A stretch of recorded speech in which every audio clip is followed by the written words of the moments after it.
Voilà, très bien. Paiko Sarengal, Paigal Labangal, Nantungal Linde, Paigangal Nandaide à Paile, bien sûr. Voilà, ande kade yititi, ay buino landito, onani duno landito, ko fiondo beno dara Paiko Sare. Awa, bebe no jangi no fami, kanyu no tong, no family no buri adna enfant de gol ko fiondi, arabe andi ko be toso ko be kako e mappe. Sambuna bene, me rekilali face à un régime. Ah, dictateur. Mais voilà, mes sous d'auto, benani.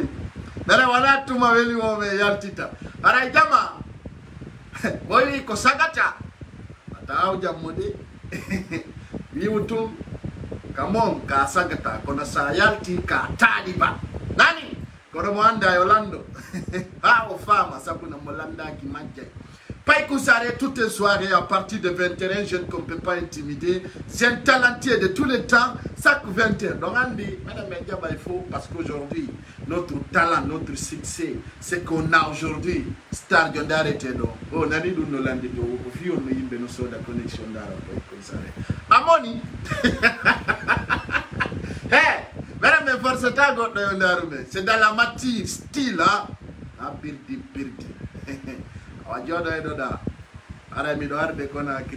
Bientôt, tout le monde ça va se savoir. Mene, Tigiri et Andou Domben. On a pirdi.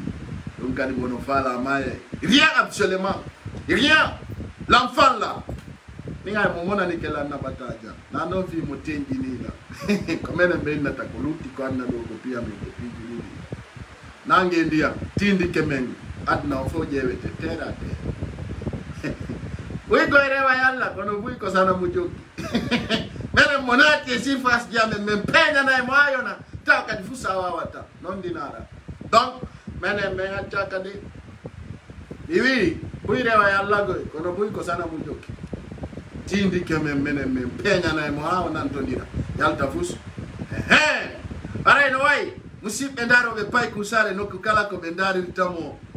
Donc on a nama IFDZ on a parti pour le foot. IFDZ ko fi kine info. So si qu'on a IFDZ ko parti pour le foot, détrompez-vous. Je vois beaucoup de personnes qui disent n'importe quoi, la dit c'est le droit quoi. Ah, la dit c'est le go IFDZ. C'est ça votre problème, votre mental, votre démagogie. On a nama, on file nama. Mais il nous a bien dit c'est le gars qui a été couru mako be jodi tombe wadi photo ji do yimbe be alata on a vu ces personnes là il nous a bien le dalen gars nata c'est le dalen koni ko c'est le dalen on yaltine de zen de l'axe be ware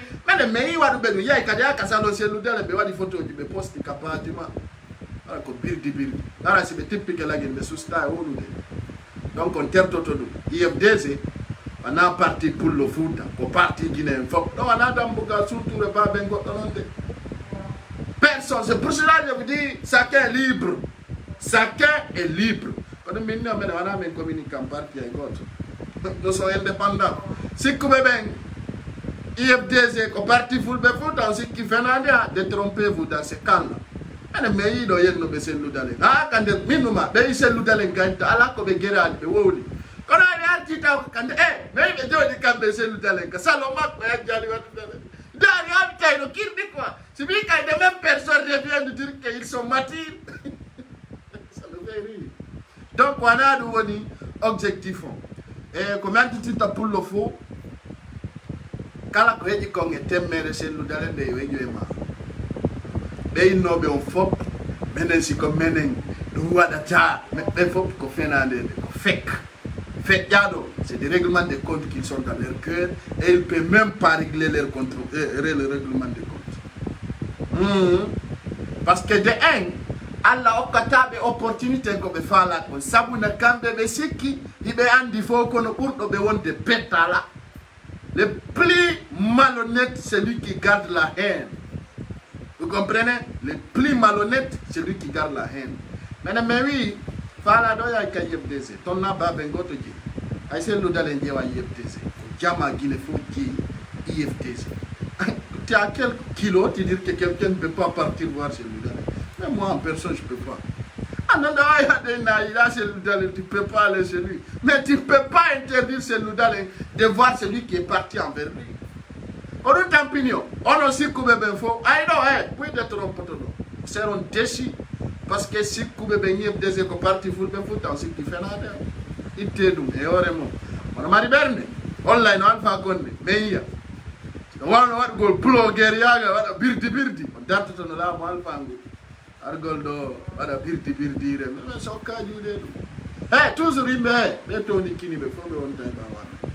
Mais Koni, il est réservé pour tout un Guinéen. Ça reste tellement meilleur. Les gens doivent avoir un esprit tranquille. On dit à parti politique, on a pas de manière. On dit à parti politique, on a eu dans le sinon le civil à Tamaya. Yeah! Sinon, le ma. Sinon, mais tout ma. Mais le domaine a tchaké. Mais le kogonga kan. Haïti kombote. Mais le nom mo kambadime. Ara nene madio defi untu. Mana mai aja kade. Yes ya. Ita. Pourquoi enlever? Sinon le mandara on dit ça robe 200 000 300 000 francs guinéens jodo ndara là des ministres. Vous comprenez? Des ministres qui me regardent, des citoyens pauvres qui prennent leur crédit en Guinée qui me regardent. Je vous big up. Yeah. Fernandande no burani ongonga espace ka. Fernandande no burani on jodi be Amerique no birdi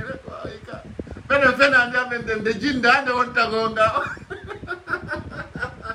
Pai kusare gal pai ngal labangal nantu ngal linde pai ngal nandede ya paile. Ye yawe ete jura. Wo lutte wulle hatte dakite pai kusare nandade ya paile. Menen be jangu be fofu me yala fise ma pesina pena iri nga bisodi ko ku biriwo be na ta konse de opportuniste birdi penale tum tanan be wala ngenge fofu ko birdi edintin now nouveau single bi fata ko be mit partage mai sabuna be jodorai no tamaro jodori ka assemblée heno do ngoso ngabi fata ko do sommo yaltalita parce que mi hala ni o pidi ke sino arde il a jogiti artiste de Puni,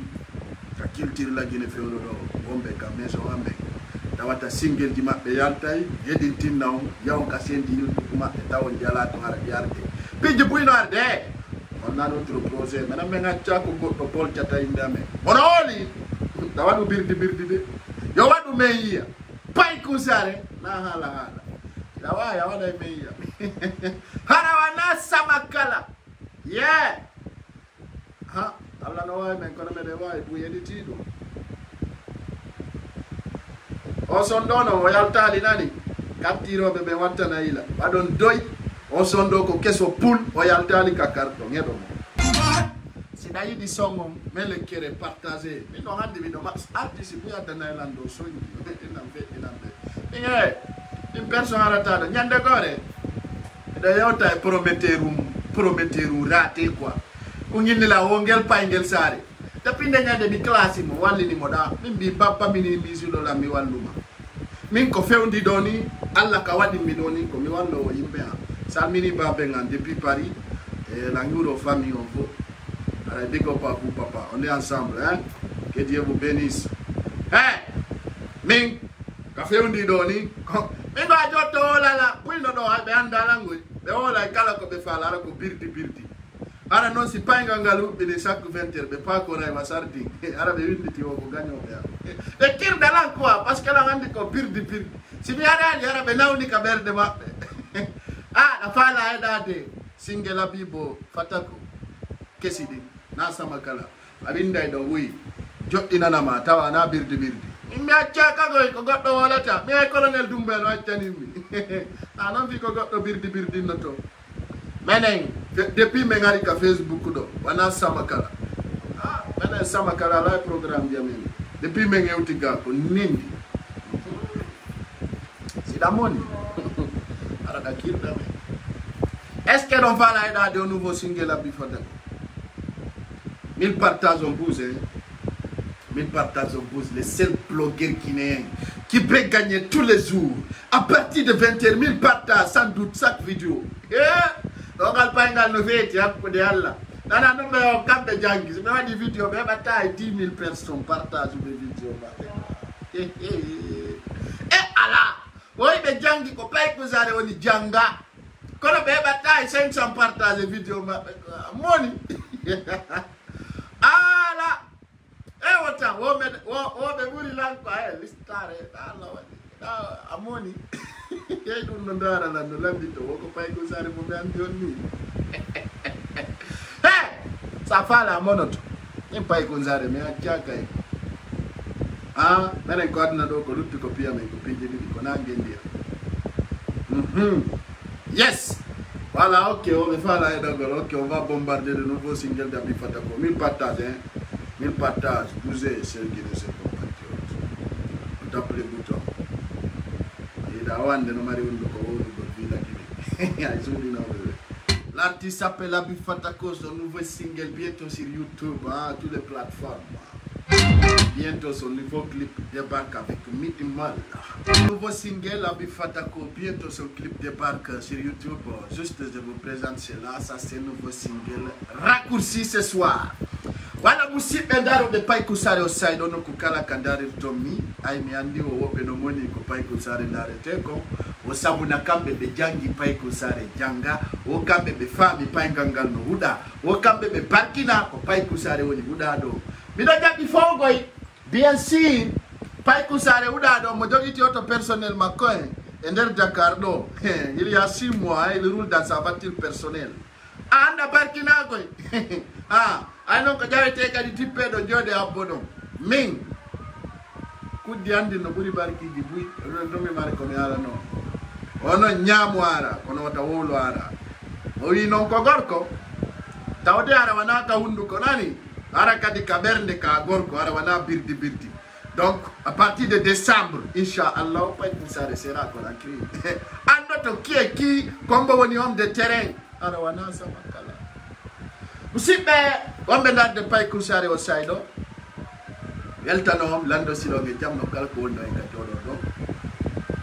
so ngedi ke buy on fama piji buy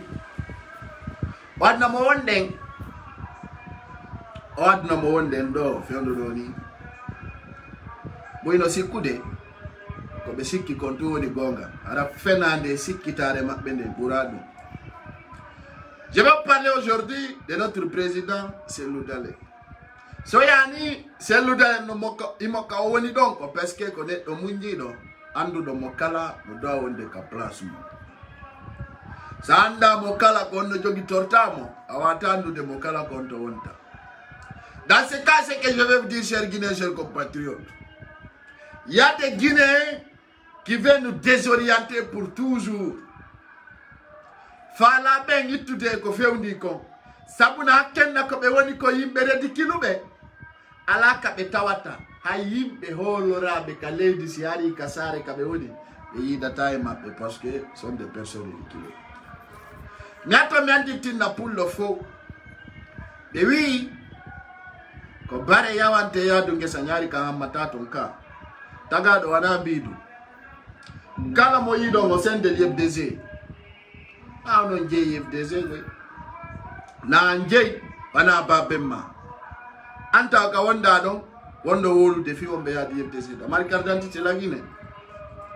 damari carte électeur ande ko jelo participanda wala ko jelo contribuanda fino soka fiyo be akite ko jelo wallinda kapla e ba en soka ko jelo yobudo ka foni ke menge woni ka kaso ko jel wonno be joda de na ta yimbe manifesto go be na ta yimbe ben yaltu. On a vu des personnes comme ça jusqu'à ce président Cellou Dalein. Donc faut c'est rien cela. Mais quand mi fa la ndintinde kala on Guinéen andu do réalité yimbe puino do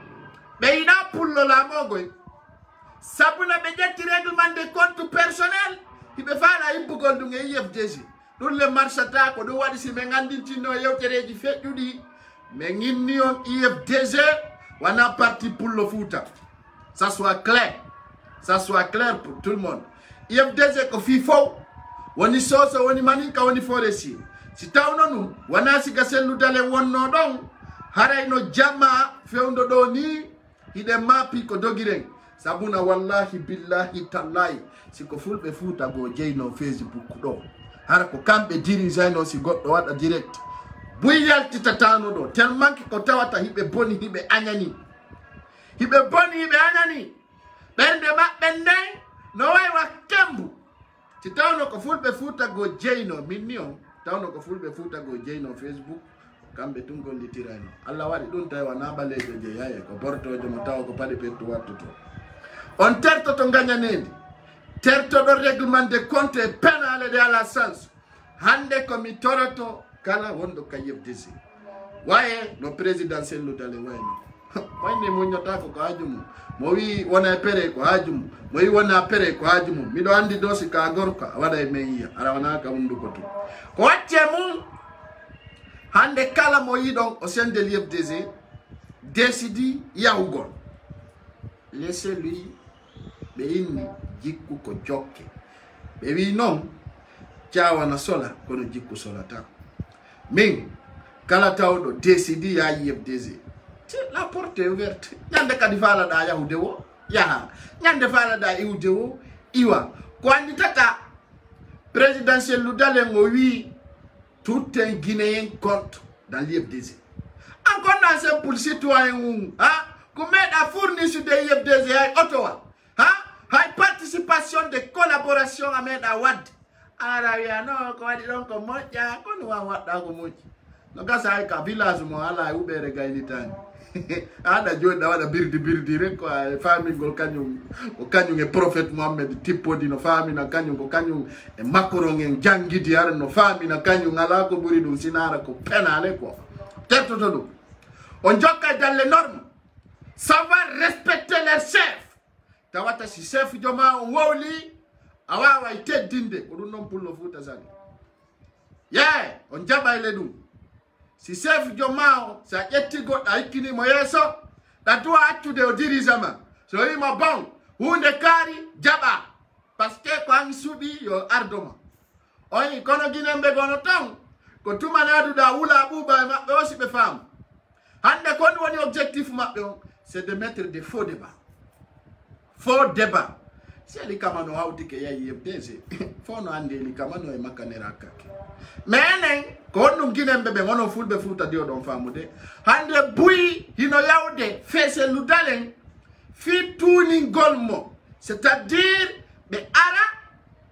fi yo inu gol sel ludalen jabali men akayde au sein de l'IFDZ o wadata dum non sabu ko yin koyde si be ari o ina be le bienvenu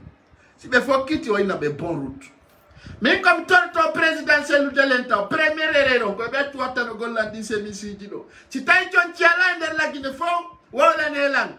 Misi mindim son na présidentiel de l'État Semisidi Moti. Harana di sigadido, dido mfala ka yo présidentiel de l'État watto di feu présidentiel le. On Semisi mi fala ka moyite kabandumo. O Semisi do je ne veux pas voir ça. O Semisi mi fala ka mo feu mi da mi haisi ko Congo Brazza milandi continent semisi di benabay kono o semisi dom fala ka yo presidentiel dalen wattomo tami yito e bandumo few mi fala ka sigadi o qualité do kaballi mo few di so yi sunne kala jonnu don nun tan wattu hayke di do me fala kadi wayli tam jonna non to etat to fala utoro walla chondo o semisi ko sigadu benangiti Alpha Condé meina belesi compaure ko dum nangida meida honno inete president Bago ko dio nangira meida da isemisi di fala ka yai fial hay sada ka di ittata presidentiel dale watto dum fewyo be hayku si goddi go ala donc ka fele ya jetto kono di meida yo watto di few on veut pas comment presidentiel dale peut porter ces semisi comme ça là on veut pas Alpha Condé ko di nangida di ko semisiji malheur tan watto di few hayke di few hayke tan watto dum ko minneli dum tan watto jama wala le présidentiel dale tabe intitire bawre ido tabe watto di mi daadi e bandu mabbe dum few yo be hayku di do few kala kadi watta yo be hayku yo be sundudi ido me ida be watodi iko semisiji di ala system semisiji di ala sansi ha imo ya hay nan si di seri tan wattu hay si di mari valer tan wattu mi fala kadi e bandu mo fe di semisiji ala sansi i semisiji do semisiji huda semisiji di ala caractère mi ida di e bandu mondu kala ko alfa konde watti nandi tinne mun tan wattu. Faut pas porter des habits comme ça. C'est des habits malais. Ces semis-là, c'est des semis de malais. Ah, mais il fait quand on doit y dire. Commentez. Mettez les commentaires. Do y dit. So y dit oui ou non. Si do y dit non, oui. Allez commenter. Quand on veut lire ton migo, il bébé on money white on d'ardela. On pas écouter c'est les blogueurs les plus suivis, plus partagés. On me en d'avouer. OK. Hein, il don't wanna ni quand on na. You don't want to say me see you know. You don't want to know one and I mean don't me one and me one and na feel. You don't be one and I the hike the wild lad the wild later. You don't want any. Stay don't want to tell me see you what do we. You don't want to so one and I don't know. No. Parce que ande enen ka de ye piji boy wi ngene fala ka yodu wat engin na ta no wada wala watta kono enen ko waw den ko wawlu gon taw ko mbola noddu de lagine s'il vous plaît. Allô. Dan intel fota comment? Ah Allah, Allah. Oh, I don't know. I to Allah. Min do mi fala ka di few. Min mi wona na. Ise mi siji do wona na di few. Yo be hay kudi. Hare ko watte mum. Jama wombe ndar de pay kusare. Allah, no wobe no nodde kanyu hara yo ngalda programme. Allô. Allô. Combo. Oui. Dan ni téléphone ta comment encadre.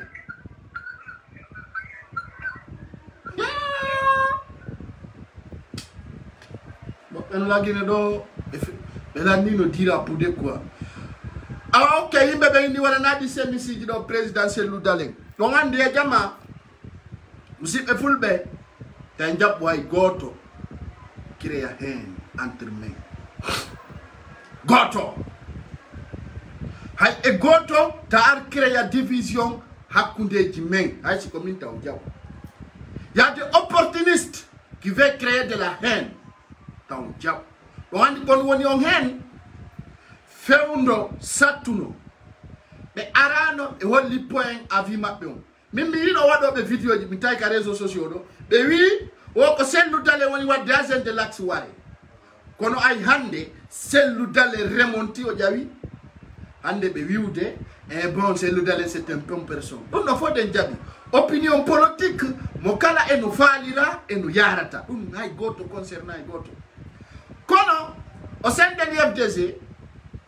si goɗɗo hande acci cuuɗi fo ari hakama wiye e miɗo bonnuno mi arti haray miɗo faala addugol contribution an ko mi wawi ko kon ɗum présidentiel lu dale wawi ko yigol ko saɗi ko tooni haray ɗo kaka ma ko onno goɗɗo wata wiwde kañum ɗaɓɓanayi ayɓe ore fenani hande mo kala si waɗi ko wawi kon hay goto perdata hande ko faala ɗe haysi ko feetuɗo mi wolanan ɗon petit histoire présidentiel lu dalen ñande go e campagne feetuɗo dogi ari ka auto maɓɓe hakkunde e Allah o dogi ɗo gandino maɓɓe ɓen go waɗangol témoin sikki ɗum ko koyago e waɗi feetuɗo guinéen jo feetuɗo tawi hakkille ɗen timma ayo dogi yargol ka auto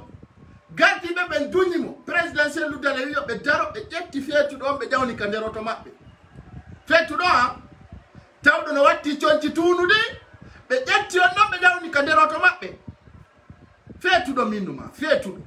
tawɗo on sayi on no hakkille makko ɗen joɗaki ay o dogi o wi ko sellu dalen ni ko sellu dalen o dogi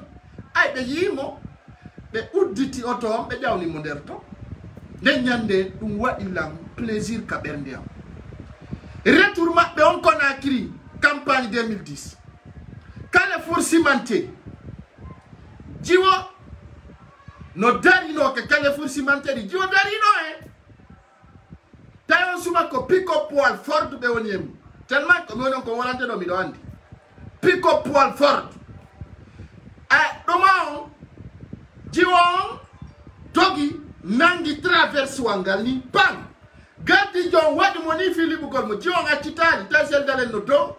o tay jiwon kon woni objectif makon ko memu gol tout sel dalen o tipo wallahi ne e duji mo be ronki asel dalen tay be tampina be bendi be yo atu jiwon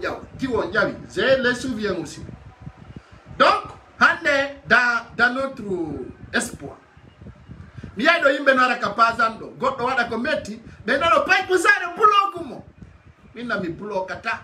personne sabuna sa atiti tamao a atiti programme fo atiti golle maden ade tingal pay ngalari e ko puido ni o janga o fama hitan ko fusala ka ore makko ko ore vite ko feno bido jabi kono ore fenande ande anga atiti kay bata 100 euro par heure atiti ko bata $100 par heure atiti ko bata maximum 10 000 francs par heure franc guinée atiti lu nofo adati mbudi ma téléphone ma seru da jodi kandari la epinde fenande an nowele mi do jabi min qualifie en fo kono nyande kala wada tinde tasande nanda ko mboni gorko goy guiné meben kayno andi ki mais dans ce cas ce que je vais dire ser guiné ser compatriote famine e osano wonden do enen e wikkota ko ay goto di fala andintin gollum présidentiel lu dalen ko alla walli en ko siga makko ardi ka parti yebtisi sina du ngarayno pullo futa ala wolugol filam so be tappo be berde fo wadani min ko min honto be woni ande honto be woni be de ino hokko sabuna be wawata adugol ko wiete ko réalité leydi di lagine ande sandari ender matiron ka CNRD malgré il y a des choses qu'on ne veut pas exploser actuellement mais sondari au sein de CNRD wana colonel Doumbouya ardinde mo jobere kono ay teddini ibe andi way ay sino wodi burbe mo ko kanko be hikini yeso so yande yo CNRD fo be daroto e respecta dum sa bondu parce que ko kanko be hikini yeso mais pour le futa men e jamanu men ande no sali teddingol mo ardinde o do wadi sibe yawiti so ese ludalen no yawede o pour le futa yawiti fi makko sina dum goto susatana mo yawade leydi dillaki be yawaki mongoy sabuna mijite fe ondo satti do fulbe futa ko wonno wowlude fe ondo satti ngadi wodu no fulbe futa yibe yo sellu dale yahu Ousmane Gawal en do parti YPDG. Pourquoi je le dis aujourd'hui? Ay ngadi ha ka kaso kan Ousmane Gawal ino mo préféri dialogue ka o ino mo préféri dialogue ay ngadi ha vice président Serif Ba ben no be préféri dialogue ay ngadi ha buya mabbe ton Touba no Alpha Condé ben wala ta fimu sellu dale wi mukk abadalla di marsata ko wiko ko dum wadi e saji dum fo e video jandi mi wawata wolde kongu di capantati e tati ronka wolugol fi honorable Ablaye Bakindia sabuna on gorko no tawa e ko rasiri sellu dale billahi wallahi tallahi imo tawa e ko rasiri sellu dale victoire makko mo tawa don andi mi ngande wana visibilité mi dabata ala visibilité mo pullo futa frappi record mo frappan ala kandarata e pas di Guinée bebe fo ka tawata Guinée jo wado video frappi record mi frappali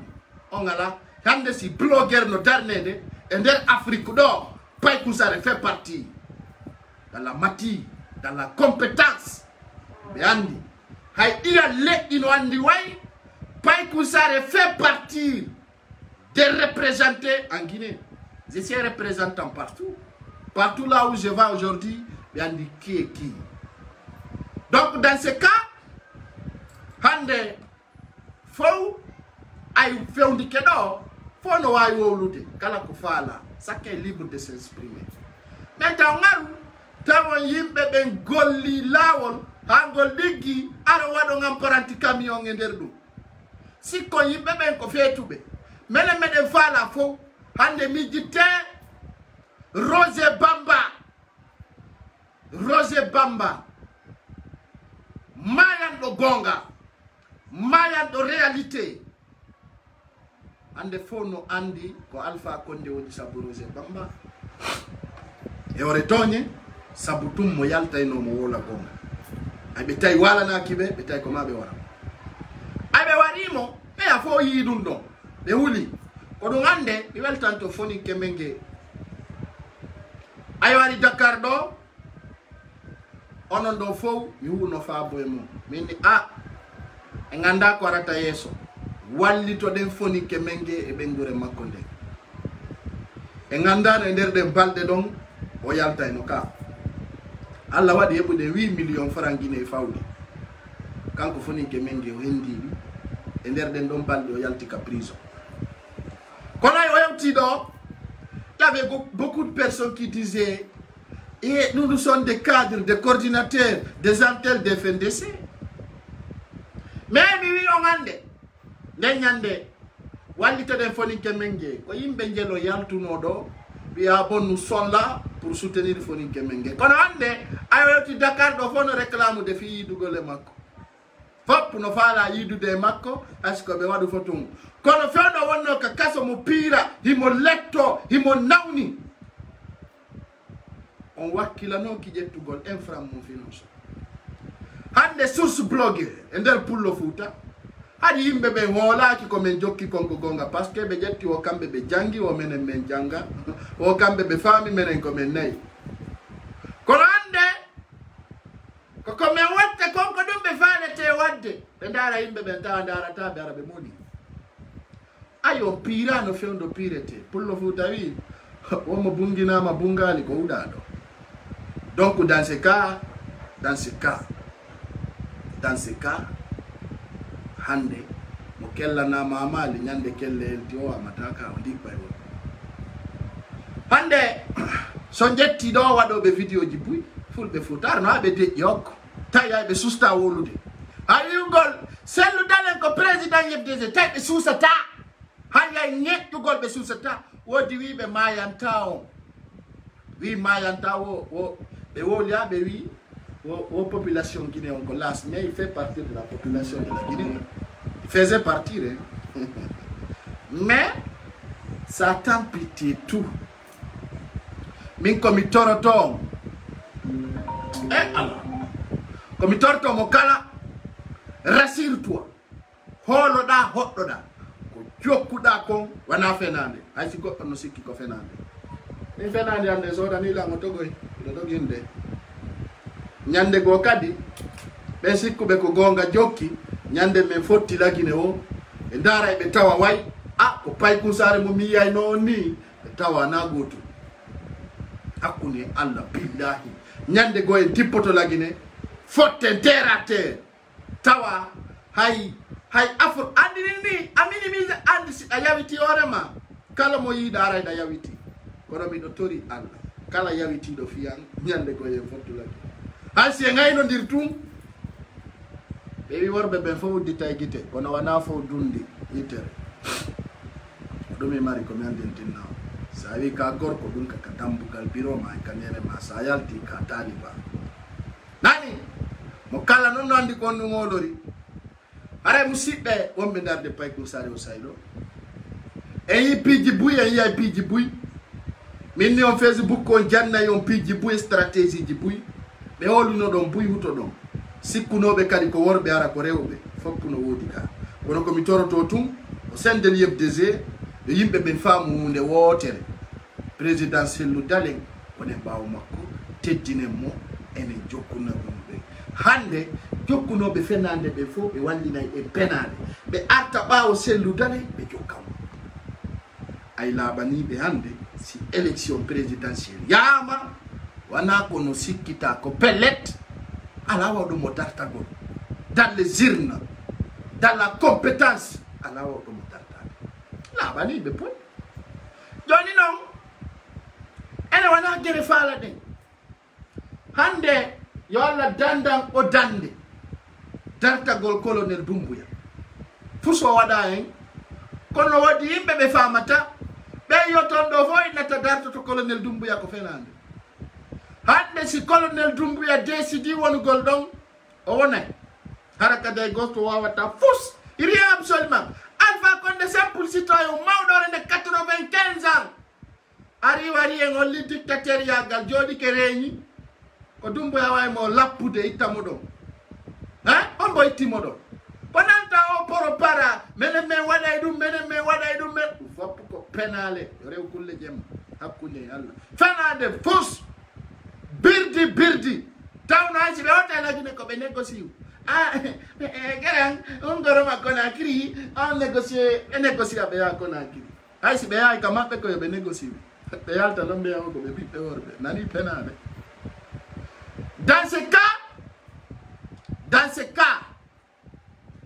dans ce cas aujourd'hui ce que je vais vous dire la Guinée si colonel Doumbouya no faala jooɗagol o jooɗoto yalta Mamadi e Bembo fus yaltata Alpha Condé handicapé jo simple ala ko geraali e ronkuɗen mo ittude en fof pumen ala ko en kataki gurdu gardandi ɗen horo hagandi ɗen lebbi duuɓi ala ko en geraali goɗɗo wawno goɗɗum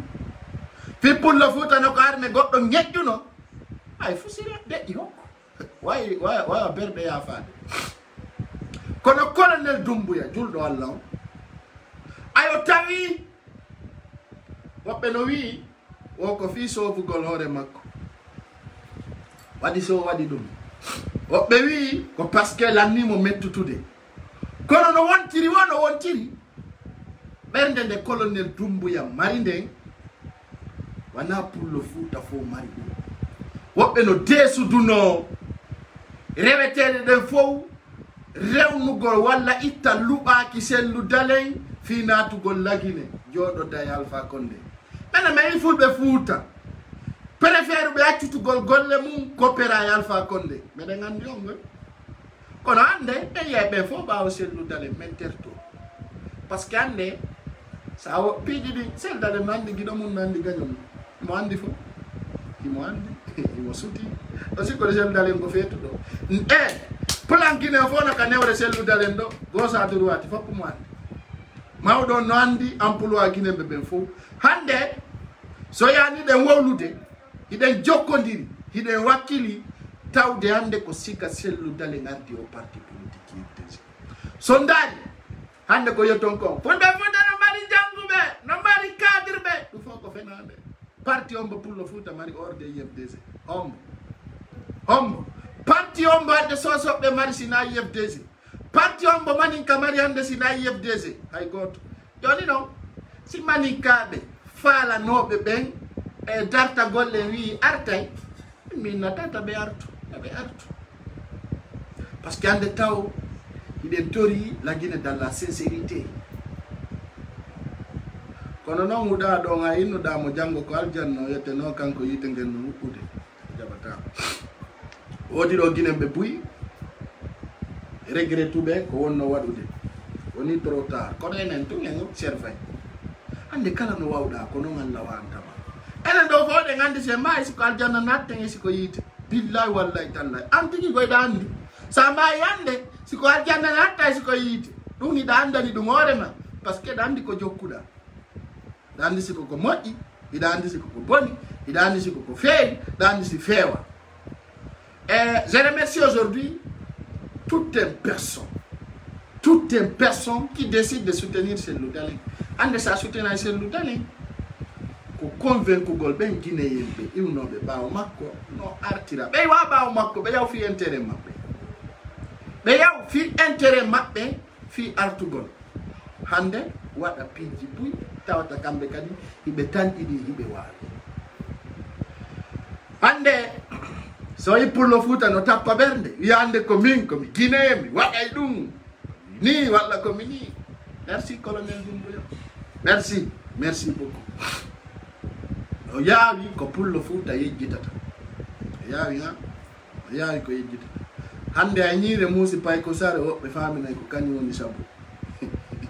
ɓe ya ñande go pay ko sare yenduno nene an ko ɗum waɗi si ñiire makko muusi ko ɗum min noon heɓino sabamɓe o heɓino yimɓe joɗiɓe ka réseau sociaux revayɓe sikka ko réalité min ɗum ay kollumma muusi ɓeyna mene min anduna a wanno goɗɗum ñande go amin pay ko sare inga woola ha yiyalam sakkitora kadi fankugol sabuna mi haali tike mi wi ɗin ko lutti ko piyam mi kaɗina ɗo ko piiji ɗiɗi sa naadi mbuuɗi ma fi soku golla a ñamay kala ko marɗa allanna a wata sokode payko sare sa inni ko payko sare dartotoɗa allah itta kala ka patinta fima patine ha jawɗa inna i awa mi naati ko mi anda hakkuni allah billahi wallahi tallahi min ko fuuta fof fewdo mi ari ko mawɓe fuuta fof inni allah waɗi barke kumpay kum allah tagaño makko wawmo mi jaɓi amina min ka nder fuutani nder iɓe ndaram mi toon ɓe duwanomi ara ɓe andalam o gotum mono to wiya ñañañe no kirɗam mi vrai donc ser guiɗe ser compatriote wonɓe darde paykum sare haray wattane yila moƴƴa sen wattanali yila ko siɓɓe men ɓen kadi arata jiiɓa en e hoore fenande kon ɗum woni ɗum hande ɓe wi koyo fof wonu gotum si fof woni gotum immoɗen mo kala si feetuɗo ari o addora e feetuɗo si ndikkuɗo ari addora ndikkuɗo si huɗaɗo ari addora huɗaɗo si artisijo ari addora artisijo si marɗo jawdi ari addora marɗo jawdi mo kala no mari sabu iɗa mari sabu ka huɗaɓe iɗa mari sabu ko feetuɓe iɗa mari sabu ka gengister iɗa mari sabu nokkelɗi fof kono kon ɗum tampini buy hande ɓe yay paykol sare ɓe famina ɓe ɓuuri mo nin mi haalani noon wono ndara ɓe lamɓen fof no ɓuuri lam kono ñande kala noon sikkuɗaɗa ɓurinmi andi ko nde ñande allah paacintinma e leydi ñande kala innuɗa kum pay kum koni walla koni o yigo e wolaynoɓe ɗum men fof allah paacintinnimo e leydi anda si ɓe wolde ko 100 personnes darata ɓe si ɓe ɓi yimɓe a ɓurata 500 personnes ara yimɓe ɓe ŋacciri ni ɓirɗi ɓirɗi maɓɓe minen fiyame yanata men liijoto kono men helata mene ono moni o wawi mayude si ombo pooɗi ko men lanca ko haram siɓɓe wonɓe darde paykum sare sayji ɗi fof ando ƴettude tanji mon ɗin compétence ji mon ɗin esprit ji mon ɗin joɗoɗon darolla wono paykum sare wolanno ñande goo wona grande personnalité leydi ndi ɓenni o jangga woɓɓenni o daretake e lebbi tati woɓɓenni men hokkimo lewru ɗum fof ko birdi birdi mi wutaki komi jokki kongoy donc dans ce cas guinéenɓe ɓen hande andi kala o kadirde e wuruɗo laggine so yewti sénégal ɗo si haaju makko marseille mais yiiday na sa aray ɗo to wona o top laamu ngun ɗo anda fima sa ari ɗo e yiide forcé hande siko colonel Doumbouya faala iwde laggine o ara sénégal ɗo o waɗa lan coup d'appel o inna paykum sare comme on m'appelle là-bas paykum on veut quitter en Guinée venir au Sénégal donc nous sommes fiers de toi et on arrive. Yeah! Ɗum nan non komba waɗi ɗum ko onon ɗo fof ande si mbiyay la Guinée ana birdi no waɗi jonnaɓe lan galleji mum jonnalan otoje mum e wona fier invita lan ka mum ko gotum monantolam miɗo sokki juuɗe ɗum donc dans ce cas hande musidɓe komi torto on fof immoɗen wallitoɗen présidentiel udare hande meli combat jano kono lannali goy lannali de hande no woodi fulɓe fuuta wonɓe littude fiyo constitution on changé hande no woodi fulɓe fuuta wonɓe littude fiyo présidentiel udalen iwka tetti IFDG o laaɓani on ka kono mi andintinna ɓen fulɓe sa nani IFDG ko selludane e hajjalimatu dane parti ji ɓuyno la Guinée goy PIP no ton IPR no ton PADES no ton kono he jama enen ɗen ɓuuri ɓe yimɓe ay paykum sare mi wi hande si selludale yay créé parti go waɗi CDD jama fo bato yarata fap ko sellu dale jokata sanani yebdese wana Ismaila Konde de wana Abdoulaye Bade ko sellu dale say parti jidi lagine fo Alpha Konde halkiti fi majji ko yebdese tu lutti wana min pay Kunsare de ko sellu dale c'est à reconnaître ou à laisser l'idée pay Kunsare no mette pay Kunsare wela tama pay Kunsare ko fenandejo kono non awata de pay Kunsare reconnaissance kala gineka on va miner odo windido je comprends pas pourquoi vous parlez de la famille de Fatou Nielo ici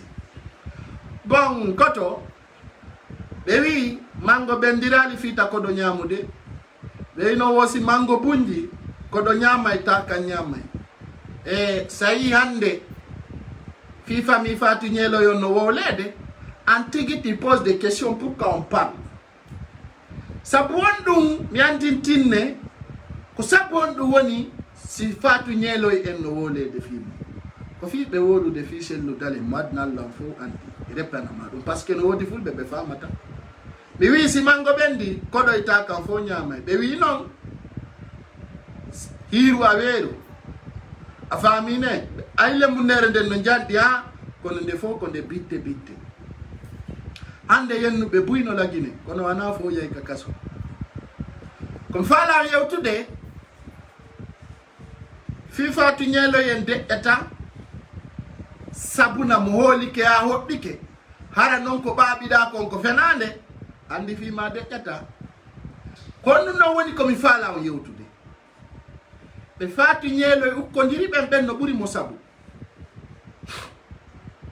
ko tawi non ko honto problème woni ko aduna Allah fo ko hudi be inni Allah ittifira e mabbe wi Allah tippini albalaw e mabbe albalaw jano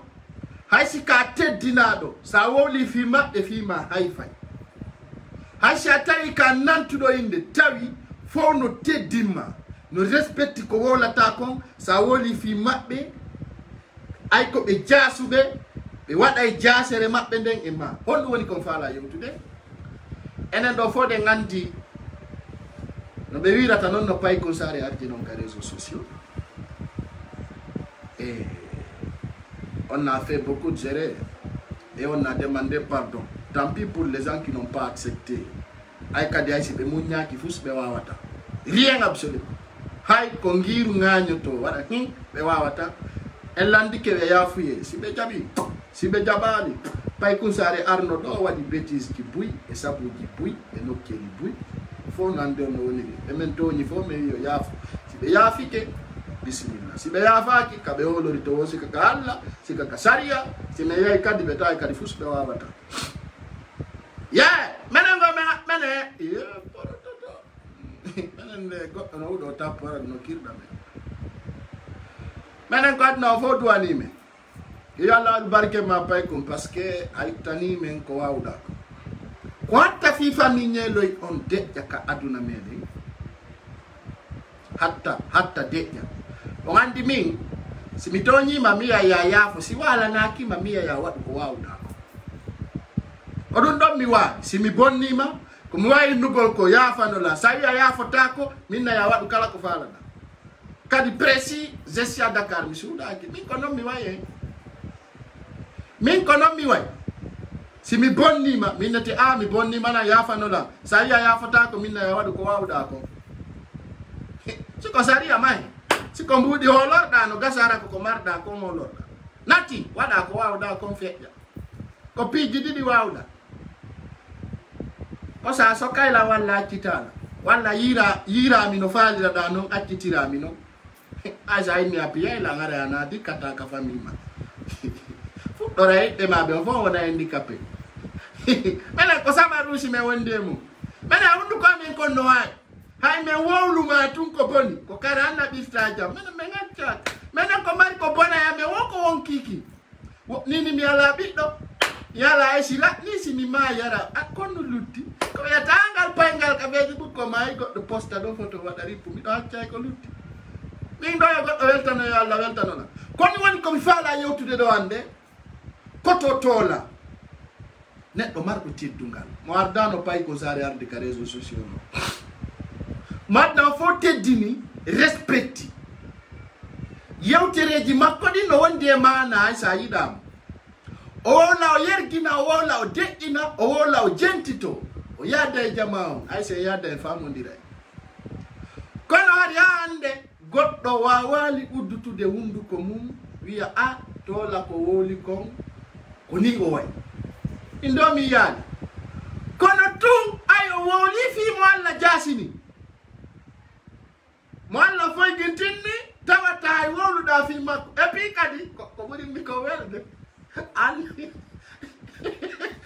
garantola woli aw ye yandi fi alla ra yenna alla non andi o woli kono andi o dado ita o yipete sa yenna la ra yenna la maw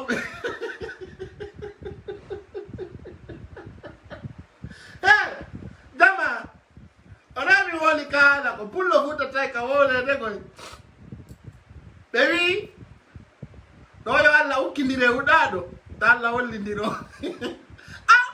garanto la wi mi wajja de mi bandira ko non ko mi woli kon si welani ma tayenda mawbe de ara yenna la yandi fi alla ka ayre ko wawda yewtude goddo ko fi alla si on tigi jabani accida mo yore makko wada ko wali kon kono nanno ko be jaabi kon ko totola ka ala ko wala libo sida ko tawata be anda ko ok il est matin les responsables esa woni fi udado andi wabbe no wodi ko menen tumbe foddi menen ay menen si be woni fi abe men immay ko nyappina be ayon yalta fus menen mo woni fi ame wala naki men imminay ko nyappina ma hanan tondira yalta fus kat ara la ko wawda ay menen de dayna fi yalla ara men gayni fi ma mi ko kufa yaku si Allah lando jabi sa ukki kelan si jamba lombi nganda mboni gorko mi acca kay dum goy to wara ya woni kame menen de ay rewa fi yalla ara me rewi e ma ayoni ye gambaka na birdi tindi belambe fo be na bali ayontere ko de be tindo mi fo non ko mi acca na ko la wadi sa tindi kelan men lile te kanange fana bew ara no la bam mapo so you wanna dun don ko dum mi wi on fi fatu nyelo yen dada kala ko tedduda jama o respectuma sa woni fi mabbe be mankete respect be walla jasere mabbe ndenge ma ami ngande minanali go na ko totola ko eskorojo minanali go na ko wala ta konko nafigi de mi ko fatu nyelo to minanali do olle leñol pullo futa fo no teddini mo yewtere di makko newidi ya la problem kono jabi o fanki o munyi ay ko mu'minina ko be wawata ardade leydi ndi menen si ko menen taw la mu ngu andi men so kape parce que piji be hulbinirta men di fo men wadi si ko kaso men tapi libi si ko finkari fettata me de ngandi libi lagine bandi ala go ay telen kan jola lagine ko benta kon gangster ala lagine ko penale bandi salte on lagine si ka vera menen men jinda no lagine de quartier mamburi njande on ko mburno hulbinade ko naki ko do benna no buri hulbinade ko do mi jandi be andi non mi acciaka inde go wada koro karare ara lankirta ma menen ka kaburi hulbinade don ko do men jande der ko naki tawata kadi wana birdi andu ben non si men tippi ton kadi no do buyi be no dabe lanko naki amin ko min mi jabota ko parce que naka wundo terati me ayo yidun don hande kala hedoto no do tola teddinimo dum do mettay mo inge wada mi ndara grand jom hedito mo kono depuis mi nani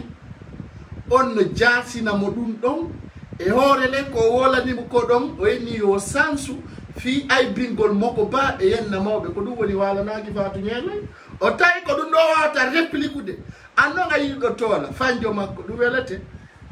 ti welete inna no wela tama ko ay ko fi jasu do mo fala itu de lawali bulisa neddo mo yida gonga yida wajede waji ke mo pati no mo jawda habba junnita andi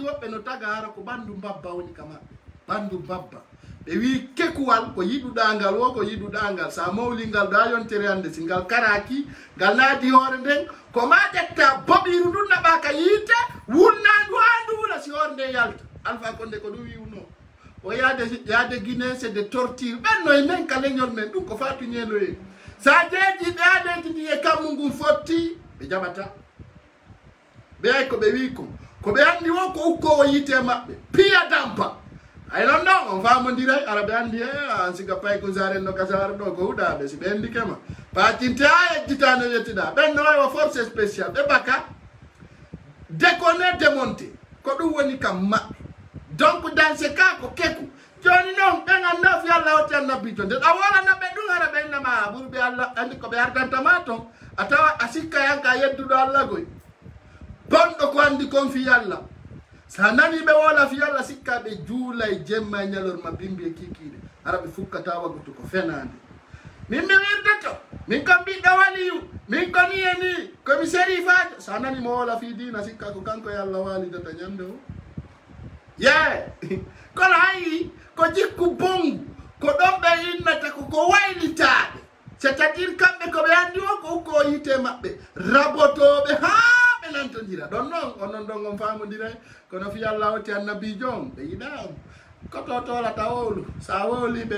ukete futesi be moti na tension ma nganjan da ka tension wona derto sa waji ke be ukoto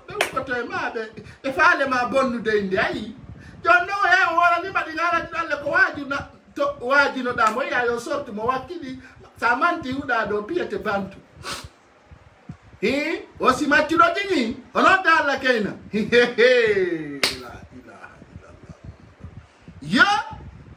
soro na no dum mingal daino e pi le gran jo peresijo yandera yenalla bandira o si wela alima okay bindi jodi be nga bi réponse donc ala mo be teddini ko ay nene mabbe be teddina o wi mimi bloki nene apulo ki aduna ma apulo danita o dentita goddo wala da mimi bulo ki de na hayne na minananta awajo ton onna ke ko walno moy bulo ki nene mu on si yenni nene mata mono de mi bulo ki nene mi so dai pisi go mi nene am me yewtata akudi alla samarusi jidi nangima ahudama moy ni ande haja kay nene mu on jentota ko modi mu moy mimi sokka juude nene jamba on si yenni selu dale ngitande mede ngabbimo mede ngabbimo konto sakkitorta si wonno Ousmane Ñelo yaano ka babba mi ngaldayno e ko Allah hollatammi ko don nanna force deka na dole deka tunna bi Ousmane Ñelo e kaso Ousmane Ñelo ko Allah nangimo tawi o wawata buusude sabuna fewndo deka humpitoto fi Ñelo harayno Ñelo yahino ko ni kono si goddo si Allah nangima dogata Allah ko Allah nangi Ñelo tawi o wawata buusude Allah addi deka wono wo sabu yo Ñelo yeggo mabbe ko Allah nangimo hollugol jaaja makko ay hunde o wawa ko marno bewre fu ko sikkuno mo mari rédaction fu sabuna Ñelo ko andudon don hari o hewti kasal d'embarquement ka onanga don hari o hewti kasal d'embarquement kono Allah nangimo retard di vol makko retard di vol makko tay parce que benata ko le destin c'est inévitable tay ko wadi kon ko wawata yaltinde mo lagina yoto yali kambamba Allah nangimo tay o buzata Allah nangimo hay procureur de la république ko ngali Allah nangimo tay wata buzude do tawi ko muya kon ko ma wada onato e kambamba hande mo ka maison santara ko wondu no nyande go o witi parliti dekon destination koronti hande mo tom mo konta tom birki buy no lagine wadu be buri dum kon hande be ala tom parce que be rekili wi pullo ko mu'minin pullo ko munyido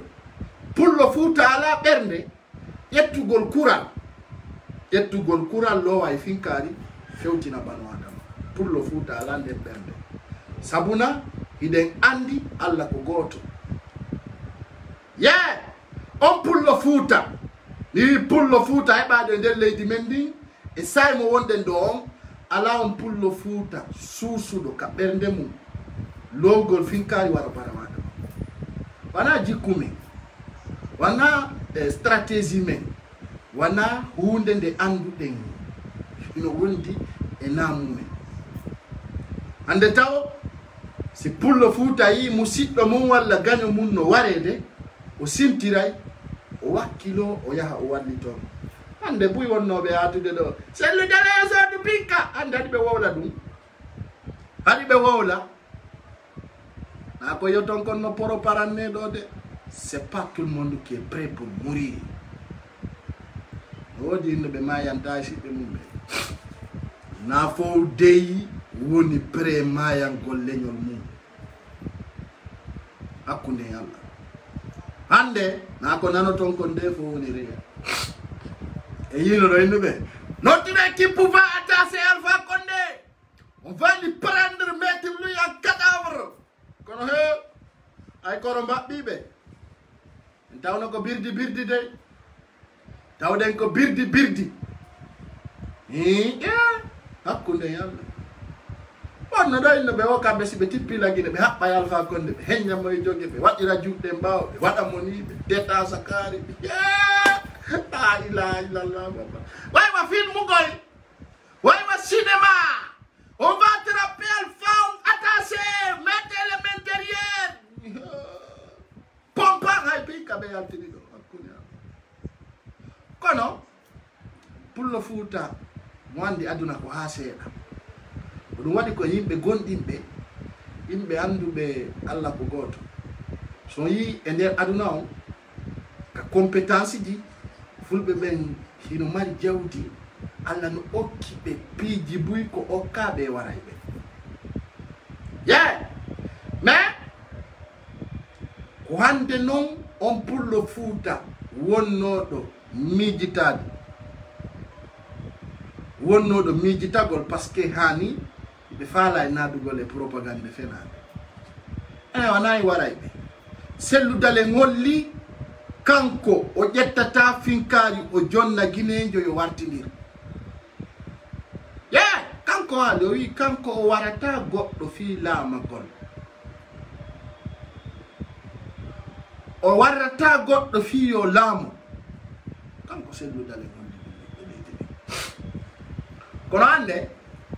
buy ko waɗataɓe ko fenande pinkaje ɗen no heewi lagine ɗon andi pinkaje nanguɗe ɗen Alpha Condé nasere kore ɗe sodoya walla e coppi walla ko ɗon konakiri ɗon ɗe moɓidira ɗe nangoye Alpha ka ko ɗum minnuno on ko birdi yimɓe ɓen jokki pinkaje nanguɗe ɗen Alpha Condé est ce que ko Israël nde soda est ce que ko Pakistan est ce que ko Afghanistan pinkaje nanguɗe ɗen Alpha Condé bata nanguɗo mo fo no andi ko fode kariyaɓe iwri ɓe ari ɓe jombi Alpha Condé ka nder pale ɓe heññimo e jogue woni free deƴƴokku saare nden woni tranquille iɗen andi le ɗe marno colonel ɓe fulɓe iɗen anduno ɗe marno lieutenant ɓe fulɓe iɗen anduno hay ka état major ton ɗe marno proche ɓe kono konto yalti ko ɓiɗɗo barkinaɗo wiyeteɗo colonel Doumbouya joɗinoɗo e kan tawi ko wona ko waɗede mettitimo o keppi Alpha Condé fana ko wiyete 4h du matin woɓɓe wi wari ɓe programme ji ɗi régui kono réalité on anduɓe ɓen gonga opération ko dérouli ko entre 7h 13h ko ɗon finkari wowli ha gonga fuɗi Alpha Condé heƴi e jogue foppu no andi sa nani ɓenna 4h du matin naati kono hakili de ɓen ɓe aran Alpha Condé bimbi law ka wiyete 7h tawi ɓe hewti kalu ɓe naati ɓe hewti ɓe nangi Alpha ɓe heññimo e jogue population ay goto barmani entre sori e sori ha jo régili ha moƴƴi ɓe régili Alpha ɓe addimo ka duwa ɗum haala ɓutti est ce que goɗɗo ñeƴƴi non woni tranquille hande konto fewndi ɗen ko ardi konka leydi men hande hakkenna ko ɓe faala yen seedu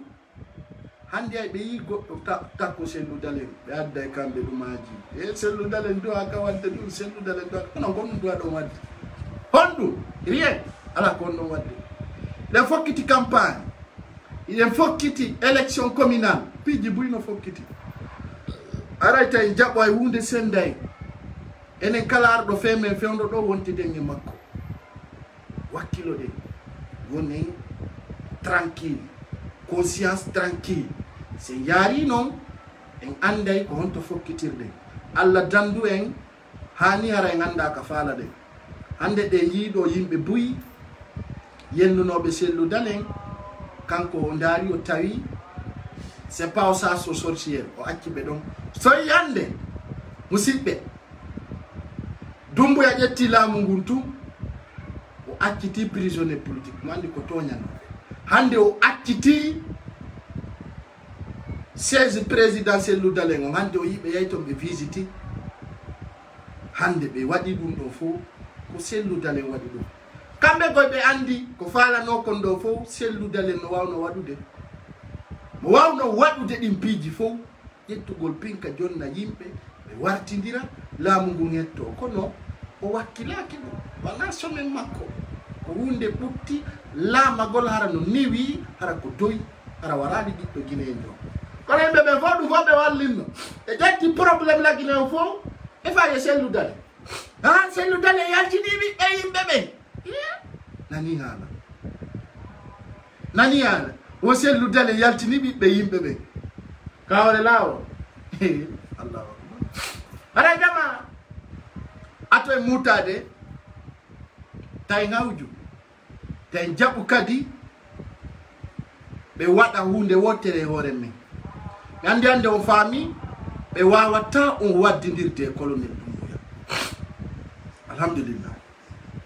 hari non dum ko objectif mabbe burdo jaldude kambe RPS be ben hari andana be inna yenne kadi colonel Doumbouya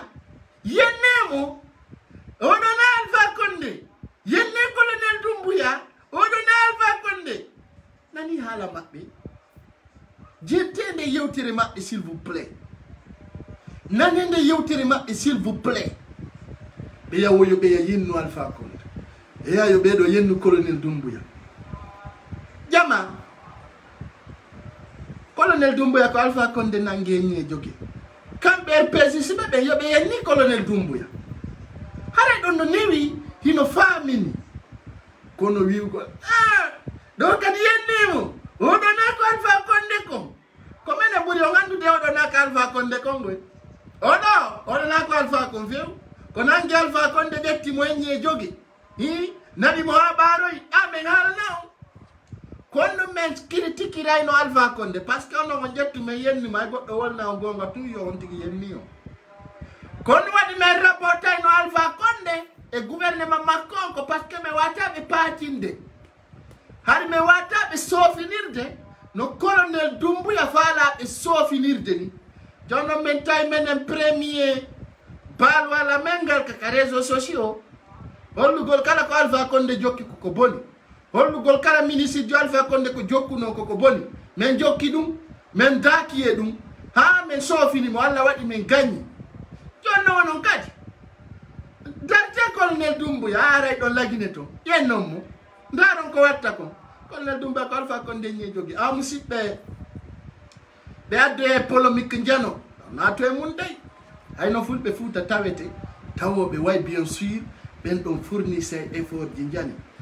des lumière ji tagot o jettodi de parce que ko déstabilise ko leydi de hande Alassane Ouattara imo mapi modja onna abdugol gere lagine woni ande mum fewno moy nima mercenaire nati lagine reduma taju moy nima mercenaire jono lagine dum ko fenande fus mercenaire joy goto ala e leydi mercenaire joburdo fandude o existe à leydi lagine donc ce que je vais vous dire har ka yawda wo ko donso gawal ko donso labe ko donso pita ko donso bedo ko jalunke bedo ko ni on to be matchu be wonno be wadde wokalji be o ko jalunke Diallo ko Mandinke Diallo wonto ɓe woni hari ɓe no naati e télégramme ji no waɗa groupe uji ino waɗa division ji no inna woko Mandinke Diallo on nantude fi maɓɓe on nantiti fi maɓɓe on nanti e yawno ɓe fuɗɗi innugol ko ɗum e Cissé o ko duwaɗo hen ndede patine abbo miɗo arde ko ɓe yaltuno waɗani Alpha Condé clanji no inna wo ko Mandinke Diallo ɓe ɗaɓɓa holoɓe pular ɓe waɗa groupe uji WhatsApp ɓe waɗa birdire Mandinke Diallo o hande fi maɓɓe deƴƴi hari a nanay no ɓe wiya fulɓe Fuuta ɓen hino ari jatti leyɗe baba men e nder Fuuta mini ɓe ɗum no woodi ko muusi no woodi ko metti no woodi ko satti hande ɓen no wowlutude ɓen nini fof no diwna no waɗa ni hino huli iɓe huli par ce que ɓe andi yimɓe ɓe no jogiti vocal ji maɓɓe ɗi si ɓe ŋaƴƴiti ɗo fi Mandinke Diallo aha baba weccinayi ɓe puttina ɓe haalandoɓe konto ɓe jeyra par ce que ɓen ɗon ɓe yaltuno e réseaux sociaux ɓe waɗi vidéo ji ɓe waɗi audio ji ɓe naati e télégramme ɓe waɗi groupe uji WhatsApp Mandinke Diallo pullo Fuuta no jatti ɓen leyɗe ko leyɗe babiraɓe amen hande kadi yalte ŋeƴƴi ton ɗum ko mbi bemmon ɓiɗɗo pullo carcarlo mo pita jeyaɗo e leydi waareya townuɗo jungo innuɗo kala hekkutuɗo ɗum yukka yite makko ɗona Alpha Condé ni koy ɗo wona Alpha Condé donc ɓe yaltuno hakki ɓe hulɓini yimɓe ɓen ɓe taƴi deeji yimɓe ɓen ɓe hulɓini on e one kundule maɓɓe penale ɓe yawa kamɓe koɓe Mandinke Diallo o kamɓe ɓe mari leyɗe Fuuta ɓe fuɗɗi yawgol ɓe visita Fuuta ɓe waɗa stratégie ji ɓe liɓa bombe e ɓurure nden ay ɗon andi télé laaɓe bombe fettuno to pay koye buy maayi ɗon andi ɗum tan Alpha Condé kono hande si ɓe ŋeƴƴay si koye groupe WhatsApp mais repéri vocal maɓɓe goto mais hukka yite maɓɓe ko ɓuri yawde hukka yite maɓɓe soofina ɓe yalan noon Alpha Condé o jiiɓa e aduna o fof sina moyen guine mi yalan no Alpha Condé mi wimo koro sa sikki a jiiɓay Fuuta a wawata handi taggendi ɓaare kala on lanɗo d'accord ɗo ko Fuuta dartoto ka taniraɓe men ka pelle men Fuuta ɗon ko acca ɗon kon ɗum wa ko fina tawa kala lanɗo sikkuɗo ko Fuuta jallontindoto ko ɗon laamu makko ngol lannata ɗon laamu makko lannata e fi laamati konto pe Alpha Condé ɗen boni kaka o sikkuno dartoto lancita Fuuta e complice Ba Ousmane en minni ɓeɗo soɗodiri e laamu few ɓe soɗodiri e laamu hande si politicien no noddede Ba Ousmane tawaka hay parti makko mi anda Ba Ousmane reedu makko ɗum no fotawa pompiɗum innuma a wiya balore a yiyay tuma horde hippa no foti ni reedu ndun hindu ƴuufiri ni no janɗi hande kadi yo yalto jiɗɗa ko ɓeynono Alpha Condé ko gorko Alpha Condé ko Mokoba ko lanɗo leydi ndin donc dans ce cas je vous rappelle ne soyez pas paniqués ces informations c'est pas réel il n'y en a pas de mercenaires en Guinée c'est des fausses informations qui n'est pas réel donc ça fait partie de la déstabilisation wana hunde wonde gonga wana hunde wonde réel maɓɓinima ɗum min pay kusari min ni ko fenade fausse sa landi ke mo image mercenaire ɓe arɓe ɓe gatayo ala kala haalan ɗon ɗum minni on ko penale c'est là min gon mi reconnue ça donc dans ce cas ser Guinée ser compatriote da goto waɗon e birdi da goto embrouillon e ngal moƴƴa donc musidɓe ɗon andi ɓen wiyetenoɓe no Mandinke Diallo hande ɓe deƴƴi lande gonnu deƴƴini ɓe gonnu sabonu hiɓe deƴƴi pour quelle raison ɓe ɓutti hande dokko hiɓe deƴƴi hokku donc ser Guinée ser compatriote e komi toroto on kala andunoɗo ɓen wonɓe wadde ɗum miɗo faala hendagol information ji maɓɓe mi repéra ɓe mi naɓa ɓe ka justice ɗum mi faala ɓe repérude mi naɓa ɓe ka justice directement par ce que ko yimɓe tawnoɓe hino addude masibo e nder Fuuta oɗon feere Alpha Condé nden boni lanciti fi makko deƴƴi landi pereto hay musidɓe ko mi falandintinte ɗo seeɗa ko fi colonel Doumbouya. Colonel Doumbouya o besennake suti en haala oyi neɗɗon ko portojo jombi on ɓengu makko on hajaka e sere o wigol ko sere doginama ƴaali ko sere kuntini ko sere hoore fello ko sere immina wallina madame porto mo koto Doumbouya on ala e sere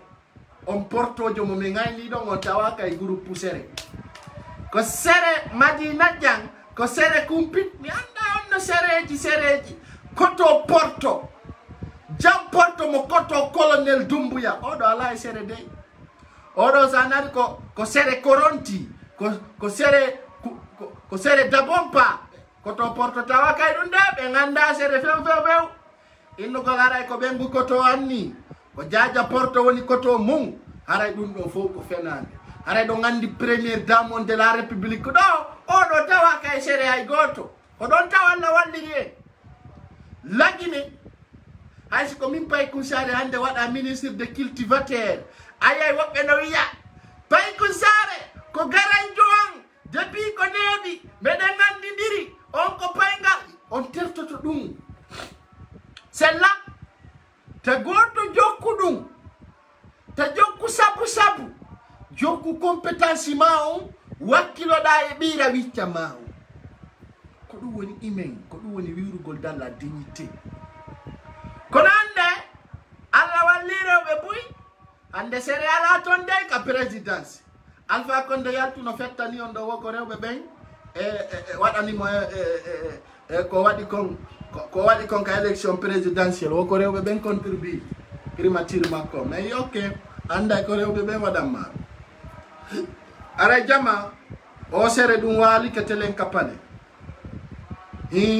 madame la première dame mo koto Doumbouya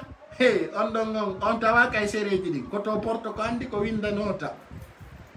hara ɗum ɗon faamu on ko français on ɗon tawaka e porto on ɗon tawaka kan e sereji ɗi lagine on ko porto haccaka e sere kaari o andi ɗum waalike on tawi ɗum fof on tawi ɗum fof ko birdi donc dans ce cas je vous rappelle o yiɗin piiji ɗon fof ko piiji wi kulo haray ko mi andi tinte jama on sere tawaka e pouvoir transition o ko watte mum o premier ministre mo yoton ɗo diran carrière makko on fof o gollali e leydi lagine ndin ko fonctionnaire international tawɗo gollidi e Nations Unies o wana yeeyowo basalle de o wana yeeyowo nebbanture de o wana waɗo birdi de o premier ministre ɗo Mohamed Bilavagi o wana business Dubai Conakry de o wana business Turquie Conakry de o ɗo ko opérateur jon janɗuɗo e leyɗe janane ɗen ka leyɗe janane ɓuura ande haray noon o holli e décret makko kanko haala wi ɗuɗu gi ala ware ɓe waɗa lagine dans les ordres lagine c'est pas dans les désordres e kon woni kon faala andintinde kala ko ŋaɓuɗa sombere ma nden ɗo awa tawi nde o ko grand joma par ce que o gollanali guinéɓe ɓen ha tawata guinéɓe ɓen no andimo oɗo colonel Doumbouya ƴettoymo nokku go addi waɗani en na innugol o golli e gouvernement Alpha Condé o golli dali e gouvernement hay goto yettude ala andina commerçant oɗo ko fonctionnaire international golluɗo e lobbiji Nations Unies oɗo no mari rédaction dey oɗo ko kanko e Nations Unies woni ko gollide nokkeli buye taraseji makko ɗi men jangguiɗi Allah waɗi barke gandal o haray no musidɓe ƴettaɗo deppa e laamu ngu o meɗen weltanimo woni siko maninke dialom woni siko métisi woni sina métisi hara e nder mum musidɓe wonɓe darde Paykun Sare sayɗo o premier ministre ɗo a yiwɗamo tunda reni mo jalbi kono yimɓe ɓen fuɗɗike yawde ka kuuru makko konkanamo innama nous sommes de la famille de Diallo Telly nous sommes de la famille de Alpha Boubacar on tertoto ɗum ɓe anda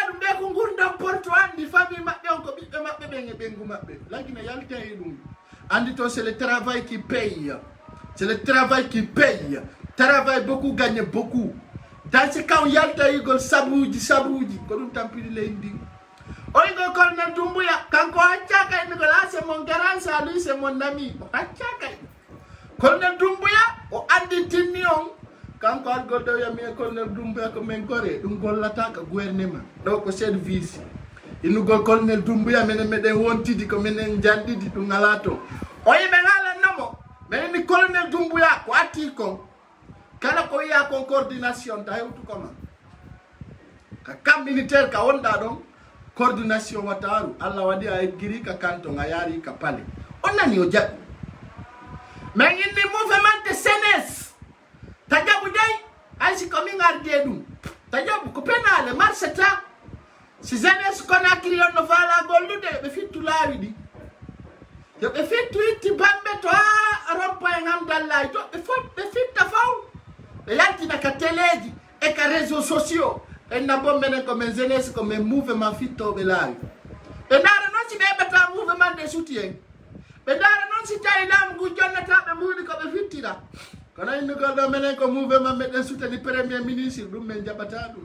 Fausse pénale, marsata. Nous la nie lundi. Mouvement premier ministre ko garanjuan. Mouvement ministre de défense ko garanjuan. Mouvement, il faut poiter. Et walli na il faut pour les gens. Il doit être suspendu dans ton ministre Djibouti. Ko 25 ministres de conseil l'année kapir matiri donc ko dum me woni watte do hala l'année mono fala ka golla a dabba métier wona soudeur wala wona professeur yo la bangu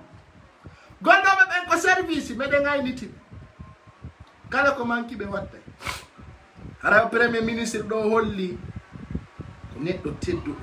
mardo gandal no be holliri no ami pay ko sare mi wolta ko mi anda mi mantata mo de ha fekkita kon non comme nani confirma men jetti fima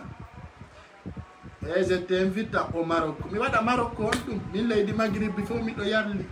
yimbe burbe ben hudede ko tubbu mi faala ka leydi Maghrib bi gara ta invite Maroc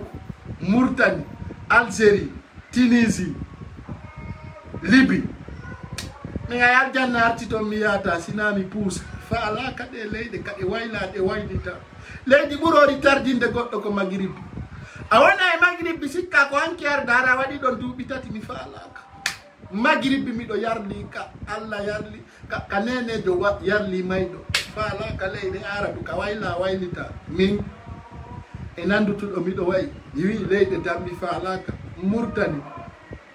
Maroc Tunisie Algérie Libye Liban kala ko wiya ko leydi Maghrib miɗo yarli fi Allah hoti annabijo tamona ɓammi si tawi ko ton wurete mi faalaka gurdam maɓɓe miɗo yarli kalaɓi poy min kala ndaaro ɓalejo a inna ɓalejo ko kalabu mi faalaka ndir leydi e ndaara ɓalejo aɓe ya ɓalejo ko bareeru goɗɗo e nami yawe ndin ɓe ndaarama ha mi faalaka ɗen leyɗe kaɗe waylaɗe waylita wonɗo to walla yo iwto leydi tardinori goɗɗo leydi ndi ala système min mi faalaka ɗum Mauritanie jama wonɓe to fof miɗo yarli o yimɓe wonɓe Mauritanie miɗo yarli o fi Allah yimɓe wonɓe Maroc miɗo yarli o wonirɓe Libye e Tunisie miɗo yaafani o i so ngarti hay so ngaddorani hay fuy monanaki o miɗo andi komi accito o woni Libye neldima welto dey o woni Tunisie neldima welto o woni Maroc neldima welto ay ton ko wonɓe ton ɓen ko torotoɓe min Allah dandan ko naɓinmi ɗum aya jannari ton mi yahata min Libye kam mi andi ɗon be ton yimɓe ɓe mi yiɗon ɓe fof ko nanduɓe Alpha Condé ko haɗon mi wawi jonnude exemple Libye la ilaha illallah Muhammad rasul gara invitami ɗon walla invitami Maroc mi waɗa to gonɗum honɗum mi waɗata e ɗelle kenaɗa sikkude min mi barkinaka ne komo anda invitete min hay visa hokka Maroc ara ɓe yaha to Maroc nata Espagne mi yahata min faalaka ɗen leyɗe ɗe ala dignité fi ɓalejo mi hay mi waɗa ambassadeur Maroc mi yahata hara ko ambassadeur ɓe ɗo min ɓe ko mi représente Guinée ɓe ɓen a Maroc mi yahata faalaka ɗen leyɗe few Maghrib o sino fotto e ko lakara si lutti kadna do min buduru na tali leydi Maghreb garange hayem futuda mi go yara ko ande avion wanga lara ko ben nate ko kila si business mi jodoto ha mi nato ya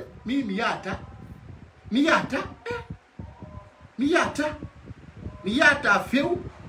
mi tipatato mi fala kandi leydi few no mi go yar libe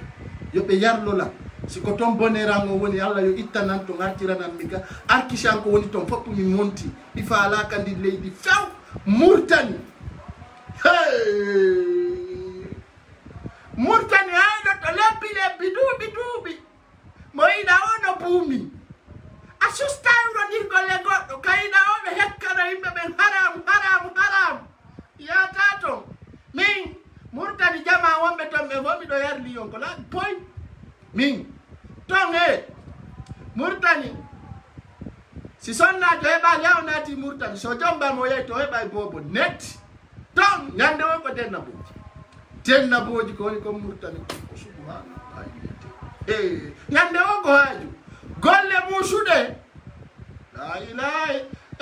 arabujo gollina e ɓalejo ha o ndara tawa gollaki o gollini ha aynam joɗori ɗo ni hay simo faala udditode kal bafal ɗo innata ya udditanamu ngal min naare sinaka leydi hamɓe tawi mi faalaka fi maɓɓe ko yimɓe bomɓe yimɓe halkaɓe noon mi wolani on noon miɗo andi hakkude Allah muskila kabira faalaka nder leydi miɗo muññani on leydi mon ndi min ɗo ko mi waɗanta on séjour mi yahata haray woni gol Sénégal ɗo handi liwlite hoore am miɗo wakkili ni Mauritanie Maroc Tunisie Algérie Libye ɗe leyɗe ɗo mi fusala ko mi ɗaɓɓa e majje rien kala wonanɗo lanto miɗo yarlima laaɓi poy noon mi monanakima ta mi fusi miya ta fulusu birdi hikki foppu miɗo muññi miɗo yamri kala ko wonanimɓe ɗo hay Guinée Bissau no wuranimɓe ɗe leyɗe ɗo Maghreb a yawgol ka maɓɓe no wulɓini min noon min naade goɗɗo yawde ko fi hoore am mi woli ça c'est mon décision personnelle ko woni noon sina faala yadda way yawde kala ton yawɗo ton si neldima mbuuɗi weltanomo de yahata few noon few min mi yahata min piiji dan no kaduna ɗo leyɗe porte si tawi kaka ndiya rewete sina batowal ndenan haray yoɓe ƴettu haray ko boddi e leggal acciɗo yiide o yawo yo soofimmo haray ko noon min Maroc Libye Tunisie Algérie ɗelle Mauritanie kala acciɗo yiide ton goɗɗo yo ƴettu ko minen ɗon no waya boddi e leggal acciɗo yiide o yawo yo soofimmo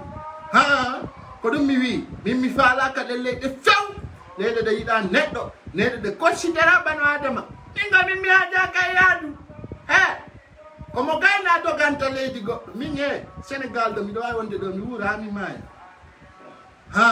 ha mi maaya kono leydi ara kala ka tawata hande kadi min teddungal ɓalejo ala i maccuɗo ko yeyi min mi gollanta naare mi gollanta porto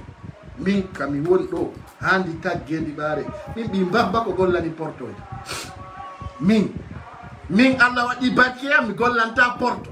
ko lutti ɗo ko porto gollantami simmayani min ɓi mbabba ko dogi gardi porto mi dogata mi garda porto mi gollanta porto min porto ko won ndien ko ya ñaamu mi ñaama ko kala me ya kala ka faala leyɗe porto ko vacances min portojo ko won min ɓi mbabba ko gollani portojo hande ɓe yawi ɓalejo quoi menen noon ɓerɗe ɗen ɗo ɗuuɗi ha sa yahi kamɓe ɓeɗe wawma démontude mais ya kaso ayi gollantaɓe si ɓe addino mi ñaami haray c'est bon si ɓe addani mi ñaami mi huuɗa ɓe inna Allah huuɗi on portoji huuɗaɗi ɓi macculi jani goɗɗi no riisi ɗo ɗi janɗi si ɓe addanima a ñaami a duwante ɓe si ɓe okkoranima huuɗaɓe c'est ça portoji leyɗe porto ɗo yiya ɓale no ya gollaneɓe kono si ɓe jonnani on ko huuɗonɓe yo Allah itti fiiramo yo koto porto Tunisi min kala ka macaroni e spaghetti ñamete tan mo naɓammi to mi watta ɗum min ɗo miɗo woni firi Sénégal mi dogina e oto an mi dogina oto an mi yaka mi faala mi nyama ko mi faala mi walo ka mi faala mi woni firi mi ngay kaydi be lando ta ko lando yahuda no ndala no pay ko sare Afrique wala be dem faala ya Europe ka to ya hara walta ko karegil ada anta ko karegil anyamata ada redu mano tajitu hida doga na Porto yidudo la o yo adana ngana ni min kala yidudo la yo adana nga min on leyde o leyde janane ko wonde ko bonjour moy da no nalata men no men ala wadi meden maritan meden ga sida mari milliard sa mai men nyama sa yai France woni dubi ta men Afrique do men sensa na ma di fop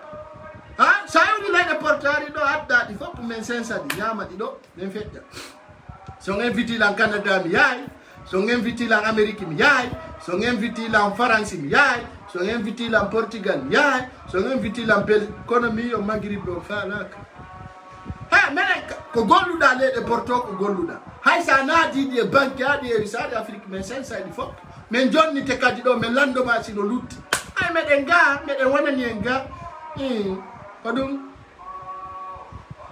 wona leyɗe Porto golla duuɓi yara Sénégal ɗo min sensanamaɗi fof CFA ɗi fof sensaɗi ñamaɗi aɗi lando min lando sino lutti si ala min ñawle sa yeyi golla adda yoɓitamen ya ɓe no Afrique ga kono ko ɗum tampini en meɗen ga mi wonana en ga meɗen ɗo meɗen ga meɗen ɗo mi wonana en ga aya Europe ɗo doga aɗon ka ara lagine kon monsieur Diallo meɗen addori ɗo 10 000 euros ɓe ya adduɗi ɗo e yaadi e kumpay kunda o jonnamaɗi nde ɗanta ɓenna e lutta ɗon seeɗa sino lutti kadi ɓe hon kadi ɗon ɓe jonnitama fo yaha ayi tie fini donc ko ɗum wonto ko ɗum menen ɗon si Allah waɗi leydi laaɓi henti ke fen ni e colonel Doumbouya Allah waɗi espace ala ya men golla leydi men arɗo o men sensanamo kala ko mari men gollanamo ha moƴƴa si tawi noon an ko fi ɗo waɗi yimɓe huɗaɓe miijantoɓe Paykun Sare kaso ɓe no huɗa ngal payngal jalbungal gurdam an ɗan ɓe yano an ko min faala ko ya yew kaso ɗi huɗaɗo ɗi maccuɗo ɗi ɓalejo a black africain ɓe wi o ɓalejo moƴƴo yaw seedude ndara Paykun Sare gurdam makko labaɗan ɗan ya miɗo miijani o kaso a huɗa ɗi mbabba lutta e kaso min kala miijaniɗo lan kaso hakkude Allah ɓe sokka e mo somaya lande Ousmane ñeeɗo kala miijaniɗo lan invitation à Popo Dara Labé ton fo mi yaay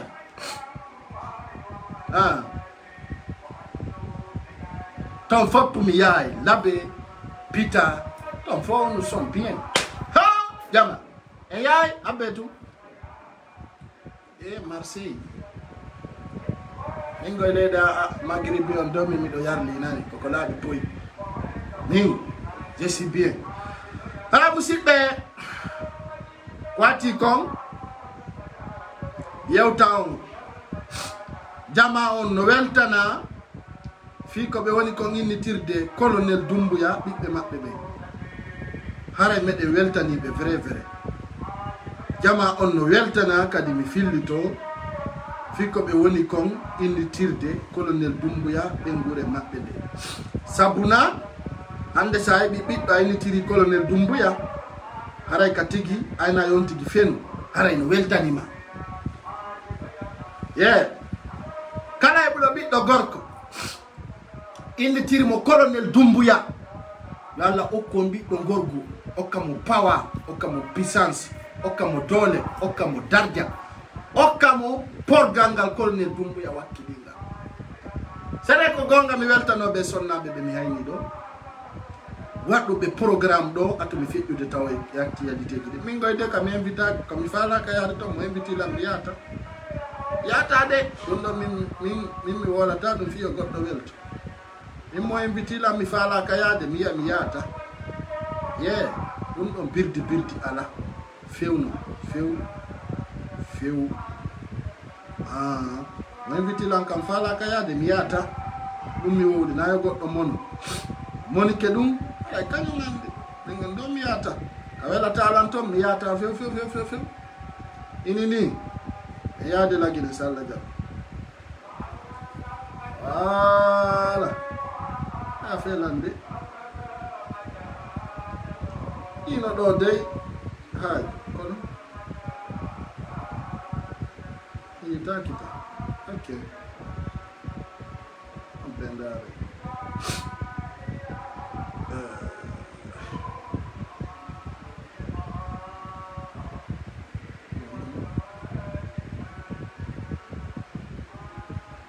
mi yitaki sina ɗum mi hollay noon aɓen ɗon bobon no wiya ko colonel Dumbuya ko ɗum ɗon mi falno hollude kono wawali yitude ɗo programme o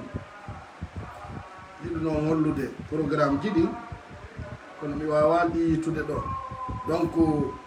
haray kala innitirɗo colonel Dumbuya bobo mum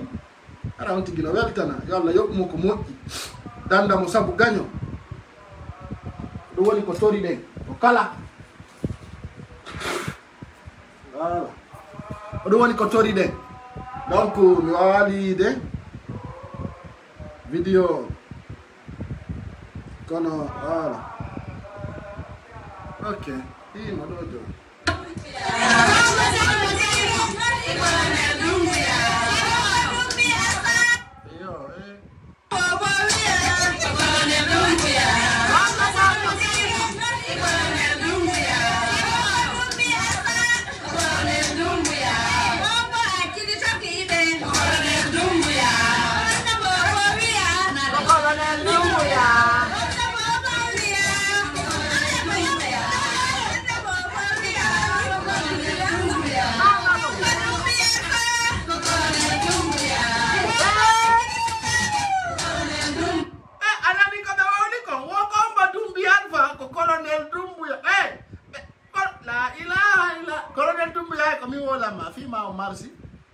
Fimao marsi e gente do nani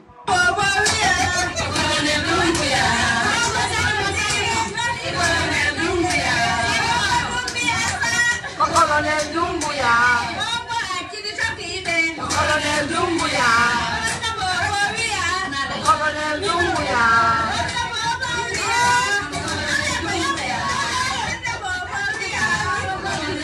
wala ne be kerje den partage hey menen dun do no wela men nani hakkude alla colonel Dumbuya sinaba may dum wa may de ko dum min niom mi organiser no mi nabira colonel Dumbuya Fouta si alla jabi je vais organiser be joddini do tun gouvernement metata colonel Dumbuya wada tourner nder Fouta parce que yimbe ben no yidi moto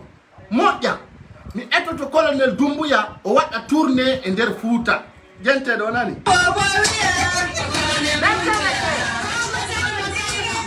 Colonel Dumbuya Colonel Dumbuya Colonel Dumbuya Colonel Dumbuya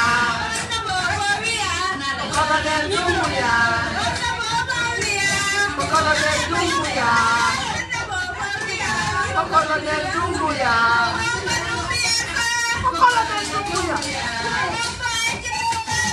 Colonel Dumbuya Colonel Dumbuya Colonel Dumbuya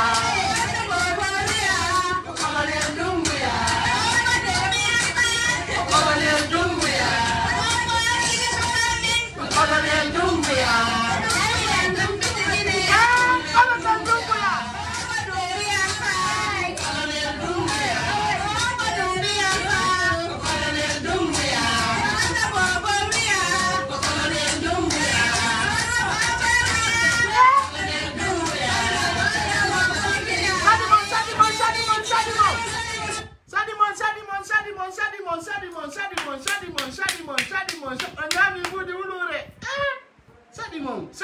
Sadimon yo fula musuɓe barkinaɓe Sadimon yo jawma barki en awande kadi ɓe lanci sare nde hey ara miɗo anduno mi naɓana on jawle ñamo Allah wurno bobo waɗa barki sikoni hey ko hakkunden e Allah mi organise ha colonel Dumbuya waɗa tour e nder Fouta o hiwro on fop o weltanno sabuna ɗo weltani si Allahu lamdo jam il faut dire on ɗum si mi mayali ñande kala min e colonel Dumbuya me waɗi tinde tasande mi fodi on o waɗa kindiya o waɗa mamu o waɗa dalaba o waɗa pita o waɗa telimile o waɗa labe o waɗa mali yembere ay tummi andi hiɗon yiɗi ɗon weltori so gayni joɗɗinde ɗo gouvernement makko si allahu lanɗo on jaɓi teppere an Conakry mi etoto mi yidda e makko mi yewta mo fimo mi andintinna mo kala ka tokora makko woni hay si ɓe yiddata ɗo o yewtay fimo sabuna ala ko ɓuri welde hollugol goɗɗo ɗa weltanimo hay si tawi ay fus ala ko okkoramo ala añuɗo teddungal ko ɗum min mi on ala waddidirowo e colonel Doumbouya musidɓe fulɓe he min mi jindi lagine de kono hande mi yaali initirɗo Alpha Condé colonel Doumbouya ɗum ɗo holli teddin organisa élection présidentielle on jonnita gagniɗo on nde gandi on mo gagnito ko présidentielle ɗum dane a luttay ka histoire lagine wala la handi a waɗay ɗum sabuna ɓengu ma wana natuɗo e sere sakko ñawlo on ɓuuɗi hara jama ɗum ɗo no holli jama on no weltani colonel Doumbouya donc serguine mi yaha e juntu ka addul juntu si allahu lanɗon jaɓi inchallahu en etoto colonel Doumbouya waɗa tourné e nder Fouta ay tun yiɗen yiɗimo yiɗen yiɗanimo en hollaymo kadi ko faale ɗen ko kadi si allahu lanɗo on jaɓi si présidentiel dane laamike entre Mamum Conakry ko autoroute ngal meeɗa ka yiyede sofinte ɗon o yiɗe pelle ko ɗe men sekata e nder duuɓi joyi ɗi hara ɗum woni autoroute ɗi huɓɓini hara oto dogay ka ley fello dogay ka ley dow fello na ko Alpha Condé wiyon ɗo barasi kale ɗam donc sabuji buyno woodi fi on ɗum innan ɗon taw yaw laɓe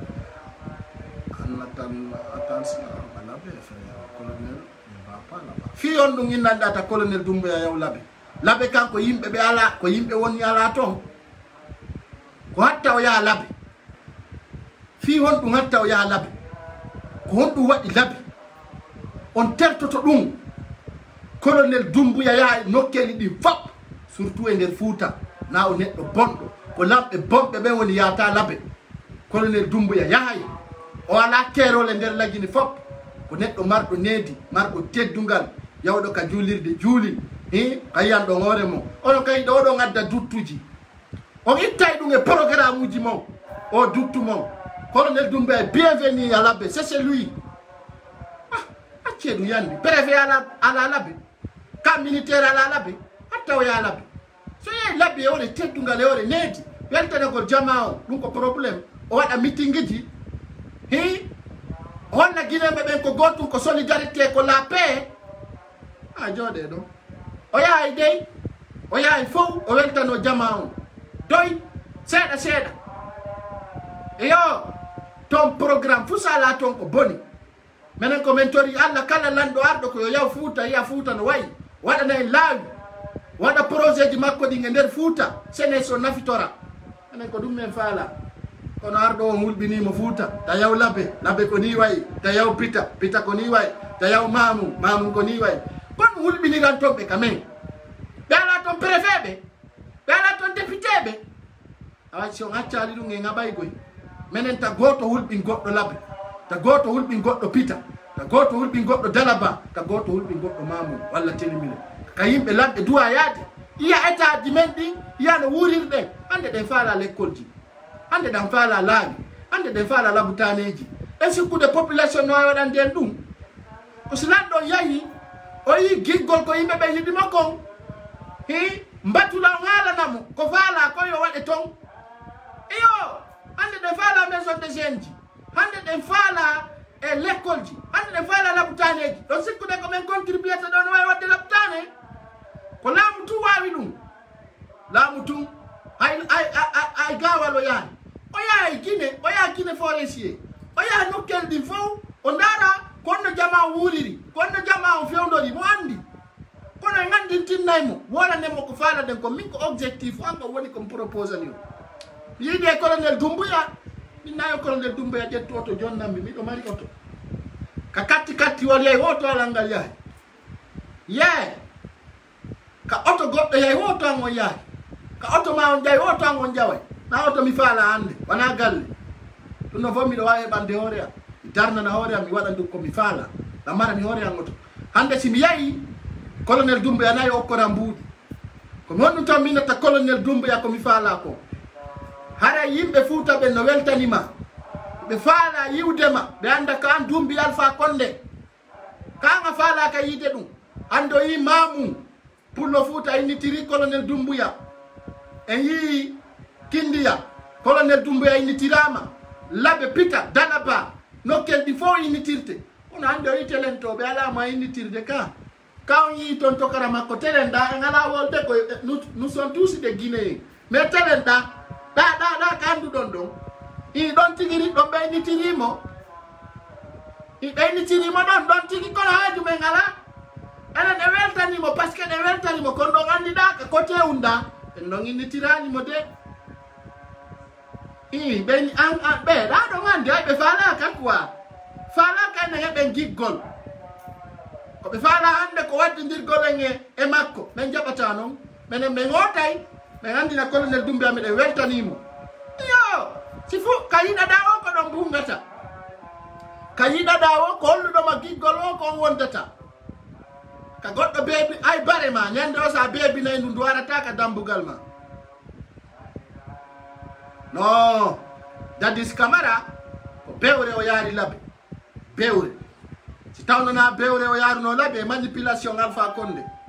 oɗon naɗi mo hande ay Dadis no innitira Laɓe ha hande a meeɗi yiwde Dadis Camara no innitira Laɓe yo Dadis ko yeyi ko wasere needi ɓennimo taw rewɗo yo reway tay kadi piiji makko ɗi ngo o sansi programme ko Guinée en faala ko Allah halkimo Doumbouya noon o na kuude koro waɗi dey voilà ko kuude men donc Baykou Sarr tu viens quand en Guinée? Je vais venir bientôt si Allah on jaɓi peut-être dans le mois de décembre maɗum arto ɗum mi yaha la Guinée si Allah on jaɓi ay jeunesse on tum menen he ko jeunesse on wawi wallitagol colonel Doumbouya ɗum ko ene hollamo ko faala ɗen kon hollamo projet ji men ɗin ko ɗum faala ɗen Dadis yaw Laɓe holli toon yawre koy lancena compte yahi Laɓe hande o ɓaali probléme e yo ko sa yahi Laɓe a holli wasere needi ko ɗum heɓata probléme sa yahi Laɓe en tant que lanɗo e hoore giggol ara yimɓe ɓen fof no welti a heɓata probléme ha arta kono te goto jooɗo holla Laɓe ka mum yataki sa ala bare haɗata kama haray ɗini ni colonel Doumbouya no yiɗen ɗen yiɗimo ɗiɗen wonanimo donc ɗum ta goto waddidiren e makko hay e goto ay wonki donc min komi tori jama o fof ko yen eto colonel Doumbouya yaaka meɗen merodiren e makko holle mo probléme ji ɗi Fuuta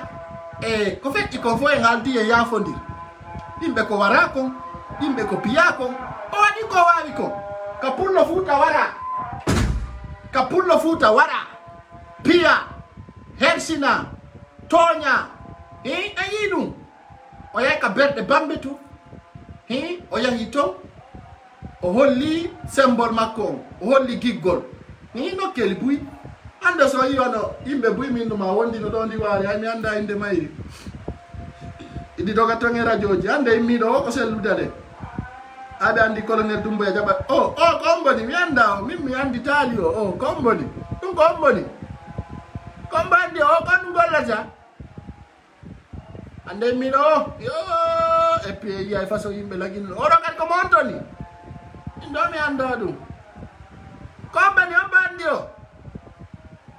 wala nelan fi Allah nduɗo kadi ko dontuni nduno ñandi de ay lattarare c'est bon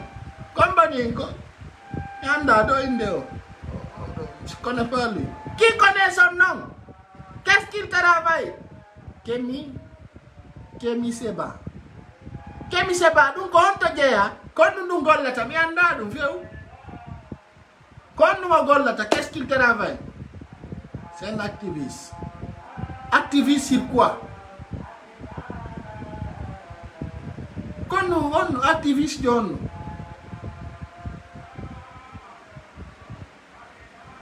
kon ɗum o gollata mi andama andi sa anda koye a lando kande fuɗɗi yiide ndu c'est un Béninois d'origine panafricain. Yo, ok. Yo, ande sa anda landike. Amajata mi anda. Mi ya ndu kono mi andando. Mi ando wada video ji. Ok. Donc, wana jango e wada inshallah jango dimanche e wada débat ouverte. Jonne jama on kon nous ene son fa la golu de panafricain. Yo. Awa.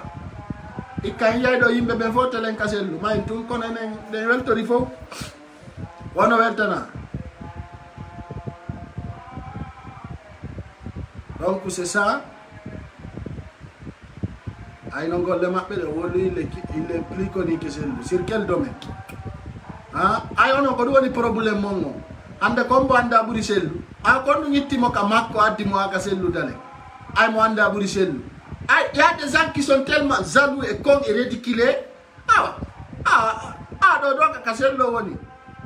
Ok, voilà. Il y a des gens qui sont tellement cons et têtis. Aujourd'hui, il n'y a pas quelqu'un qui est plus connu qu'en Guinée, plus que celui d'Alec. On a opinion. On a ici, on reconnaît ça. Ok, va me dire que copain africain, va me dire que Maïro. Alors, on va dire que mon toit, la moitié nan. Comme yalla ni Hong Kong jango si alla jabi en fottay do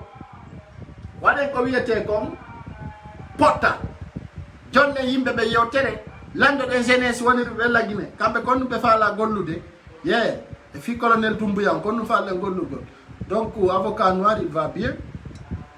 Voilà, do way mo retrouver de capacement ko Mamadou Diallo ou bien Mamadou Diallo avocat noir. Donc ça fait partie des choses très importantes. Alors la weltani fou ko ngoto. La weltani kala partageons vidéo jandi yidulo ko mi watta kon haray mi kadmi do yiduma yettobe tanjimu partage vidéo jam yettobe tanjimu ndara la mi tay dum no metta wobbe woko fiyondo be dari tapay ko sare o fimi do buri yon fimi do laba buri yon o fimi do mari barke style power buri yon ko do wali sibe ndar de la sibe tima kay tandaru non dara si dum min dar take quoi you know ande ko fimi do woni style star quoi zanga bay man amoni nandu no bettuma da wal may de quoi ana is power man ko dum wala ndari de quoi parce que be do burma je dis je suis un top quoi tu comprends aïne donc c'est ça ça lande tike ko fiyon no wona ndari ko parce que la burma quoi ko dum wadi et Allah. Donc Doumbouya on est ensemble on en va dans Gollude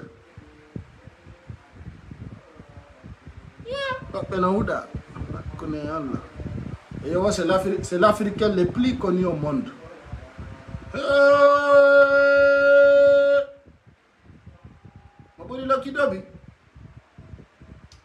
C'est l'Africain qui est plus connu au monde.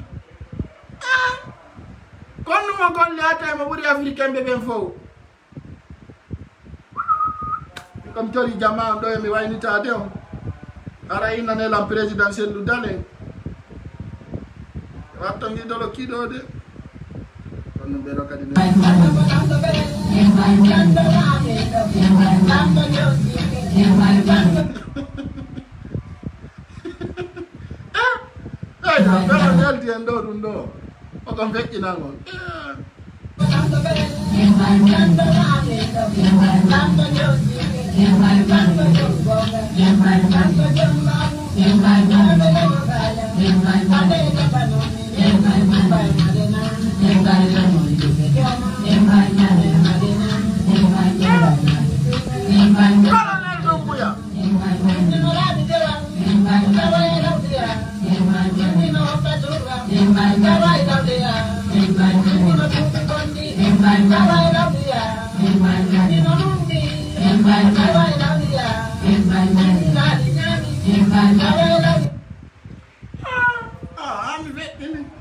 Kono ngandi tong menen atto argol colonel Doumbouya ko taw meden wowlude donc meden yedi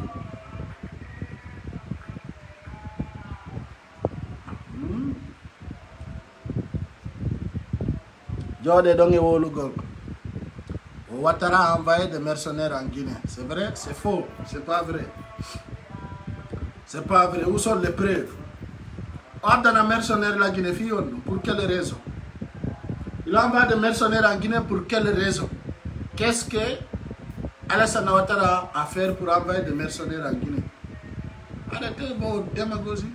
Ça, c'est des choses qui n'est pas réelles. Pour quelle raison Alassane Ouattara va envoyer des mercenaires en Guinée? Pour quelle raison? Alassane Ouattara, il est Guinéen. Il peut envoyer un mercenaire à cause de quoi? Qu'est-ce que la Guinée a fait pour avoir des mercenaires? C'est assez faux. Donc kadita ta dum naate berde mo nani ta ngolo dum ko piji propagande. Donc ce que je vais vous dire, c'est une chose qui n'est pas vraie. Alassane Ouattara ne peut pas envoyer des mercenaires. Actuellement, Alassane Ouattara est inquiet pour ne pas que les forces spéciales de Côte d'Ivoire va prendre le pouvoir. Aujourd'hui, son problème, c'est comment payer les fonctionnaires, payer, voilà bien sûr, les militaires pour ne pas qu'ils vont renverser son pouvoir. Donc, Alassane Ouattara,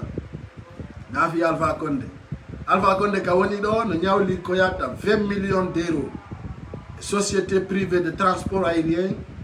et de Burkina Faso. On va amener Alpha Condé, Kawando, Nyawli Kadi Alassane Ouattara Mboudi, Nafi Mbebe Nganda. Donc, copie d'Iran en réalité,